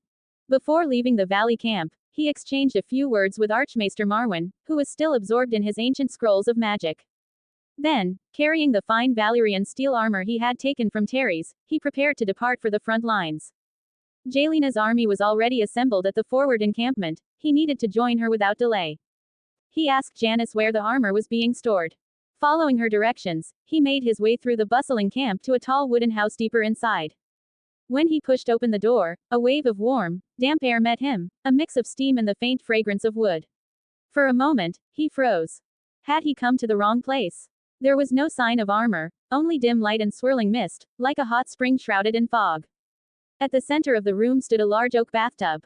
And beside it, a naked blonde woman, bending slightly as she washed herself. Droplets of water slid down her fair, smooth skin, glistening as they traced the elegant curves of her body. The sight was stunning, her full hips, narrow waist, and the soft, rounded contours that came with every subtle movement. The humid air seemed to still. Linus Hightower, once Lady of Mormont, froze where she stood at the sound of the door opening. She instinctively lifted the small towel in her hand to cover her chest. Her sapphire blue eyes widened in shock, her lips parted slightly, but no sound came out. The color drained from her face, leaving only embarrassment, and the faintest flicker of panic. Quen met her gaze without flinching. His eyes moved from her dripping golden hair to the rise and fall of her chest, then lower to her tense, pressed together legs. He took her in completely, his expression unreadable. A hint of amusement touched his lips. Lady Mormont, it seems I've chosen an inconvenient time. Please, don't let me interrupt. He turned slightly, as if to leave. My lord. Linus's voice broke the silence, breathless and trembling. Quen paused at the doorway, turning his head to look back at her with calm composure. A flush rose high on Linus's cheeks. One hand clutched the small towel tightly against her chest, while the other moved awkwardly to shield her legs. The effort to cover herself only deepened the sense of vulnerability, and, unintentionally, made her even more enticing. She drew a deep breath, gathering her courage. Her voice trembled with suppressed urgency and a faint note of sorrow. My lord, I only wish to know, how much longer do you intend to keep me imprisoned? Quen understood at once. It seemed she still hadn't heard of his coronation. He did not answer directly. Instead, his eyes narrowed, sharp as a blade. Tell me, lady, are you not concerned for your husband, Esser Jorah Mormont? At the mention of her husband's name, a flicker of discomfort crossed Linus's face, quickly masked beneath calm defiance. She lifted her chin, her sapphire blue eyes meeting his without wavering. My lord, Jorah, his offense was his own. It has nothing to do with me. If you would only grant me my freedom. She took a small step forward. The mist from the bath clung to her skin, making it gleam pale and flawless beneath the dim light. Her voice softened into something almost pleading, seductive. I would do anything for you. She saw it, the brief, almost imperceptible hesitation that flickered in Quen's eyes. Hope sparked instantly within her, small but fierce. And in that instant, it burned away the last of her hesitation, and her shame. The towel slipped from her fingers, falling soundlessly to the floor. Her body, mature and flawless, was bared completely beneath the hazy glow and swirling steam. My lord, her voice was sweet and breathy, laced with deliberate tremor. Barefoot on the cool wooden floor, she stepped toward him, slowly, deliberately. Her freshly bathed body, warm and damp, pressed against him like smooth silk. Her hands, soft and fever-hot, traced over his chest and back, their movement tender and deliberate, like fine fabric sliding across bare skin. It sent a faint shiver up his spine. Her golden hair brushed his neck, leaving behind the faint scent of flowers and soap. Quen was no saint immune to desire, but neither was he a fool ruled by it. Even with her soft warmth in his arms, his mind stayed clear, calculating her worth. Linus Hightower was more than Jorah Mormont's lawful wife. She was a daughter of House Hightower of Aldtown, noble blood, with reach and influence. Originally, he had kept her only as a pawn, to control Jorah, to sow unrest in the north. But now, as he looked at the woman in his arms, at the power her name and beauty could wield, he realized this piece on his board could serve far greater purpose. Perhaps she could open doors to far greater gains. Some time later, the cabin door creaked open. Quen stepped out first, a faint sheen of sweat on his brow. Damp patches darkened his tunic where it clung to his skin. Linus followed soon after, her cheeks still flushed, her blue eyes languid yet bright with lingering warmth. She cast him a long, unreadable look, part lingering, part wary, then pulled a cloak hastily around her shoulders and disappeared quickly into the depths of the camp. Quen's expression had already returned to calm. He had not granted her the freedom she begged for. Instead, he had given her a condition, one steep enough that she would pay any price to meet it. And after only a brief moment of shock and hesitation, Linus had agreed. 0 comments 0 vote. Chapter 120. The night raid on the watchtower. Quen searched the camp once more before finally locating the armor. Then, accompanied by Chai Yik, who was still teasing the young dragons in the woods, he set out for the front lines. The border between Tyrosh, Lee, and Mer lay in the valley nestled between the lonely hills and the Grey Mountains. Thick forests blanketed the region, known collectively as the Three Daughters Woodland. It was the only stretch of land through which the other two free cities could march an army into Tyrosh's territory. Each of the three free cities had established its own outposts around the forest, watching and countering one another's military movements. Jelena was stationed at Tyrosh's outpost, known as the Watch Camp. She had already pulled her forces back from Crown Town to this position. Recently, the Lyseni had grown increasingly active. According to Mazo's intelligence, several mercenary companies had appeared within the disputed lands under Lee control. Quen suspected these companies had been hired specifically to deal with him. 2 days later, Quen and Yik led their army to the watch camp, where they joined forces with Jelena. With Yik's 500 soldiers, her 500 Dragon Soul Guards, and the additional 300 Dragon Soul Guards Janice had assigned him, their combined forces now totaled 7,500 soldiers and 1,200 Dragon Soul Guards. Seated within his tent, Quen studied a detailed map of the disputed lands. To the east of the Three Daughters woodland rose the central highlands, where the Myrish had constructed a fortified citadel. Myr's craftsmen were unmatched, and its wealth far outstripped Hirosh's. Most of its estates were clustered along the banks of the Myr River in the northeastern highlands, the heart of Myr's economy. To protect this vital region, the Myrish had built a massive fortress at the edge of the highlands, manned year-round by a garrison of slave soldiers. To the southeast of the forest stood the Lysan outpost, the sentry tower, also guarded by a slave legion. Any force attempting to invade either Lee or Myr would have to pass through these two strongholds first. Fortunately, neither Lee nor Myr were known for military strength. Their standing armies numbered only a few thousand poorly trained slave soldiers, armed and armored with mediocrity. Quen's gaze shifted southward on the map, to the endless peaks of the Grey Mountains. It was control of the mines at the southern foot of those mountains that allowed Lee to wage its trade war against Hirosh. The most direct way to break the Lysan monopoly was to seize those mines. After a moment's thought, Quen decided to launch a night raid on the sentry tower. The mercenary companies hired by Lee had yet to arrive in full. If he struck swiftly, destroying the sentry tower, Lee's most crucial forward base, then pushed deep into their territory to seize the mineral veins of the Grey Mountains, he could seize the initiative on the battlefield. With his decision made, Quen began to mobilize his troops. The soldiers ate their rations, checked their weapons, wrapped thick cloth around their horses' hooves, and waited for nightfall. The sentry tower, a stone structure rising 150 feet, stood on the northern slope of the Grey Mountains, guarding the narrow pass into the heart of Lee. At the top, a Lysan slave soldier huddled in thin clothes, nodding off as he kept watch over the pitch-black expanse of the Three Daughters woodland below. Suddenly, something stirred at the forest's edge, like grass bending in a gust of wind. "Hey, look over there." The guard rubbed his eyes and nudged his drowsy companion, his voice uncertain. "The woods, something's moving out there." 2 more soldiers hurried to the edge of the tower, squinting into the darkness. Down below, the ground patrol had noticed it too. Silverio, the Lysan officer commanding the sentry tower, was a burly man with a thick black beard. Cracking his whip sharply, he barked an order, sending a squad of nervous slave soldiers into the woods to investigate. They stepped forward hesitantly, torches trembling in their hands, just as "Kill!" The shout exploded like thunder, shattering the night. A tide of black shapes surged out of the forest's depths, roaring as they charged. The flicker of torchlight revealed rows upon rows of Tyroshi soldiers in gleaming armor. Spears and blades flashed as they swept through the patrol and the investigating slaves, cutting them off and surrounding them in an instant. Woo! Woo! Woo! A shrill horn blared from the base of the sentry tower, slicing through the stillness of the night. Enemy attack! The Tyroshi had struck without warning. The Lysan slave soldiers had never seen such ferocity. Poorly armed, barely trained, and with no real will to fight, their courage collapsed under the onslaught. Officers' shouts and the threat of whips meant nothing now.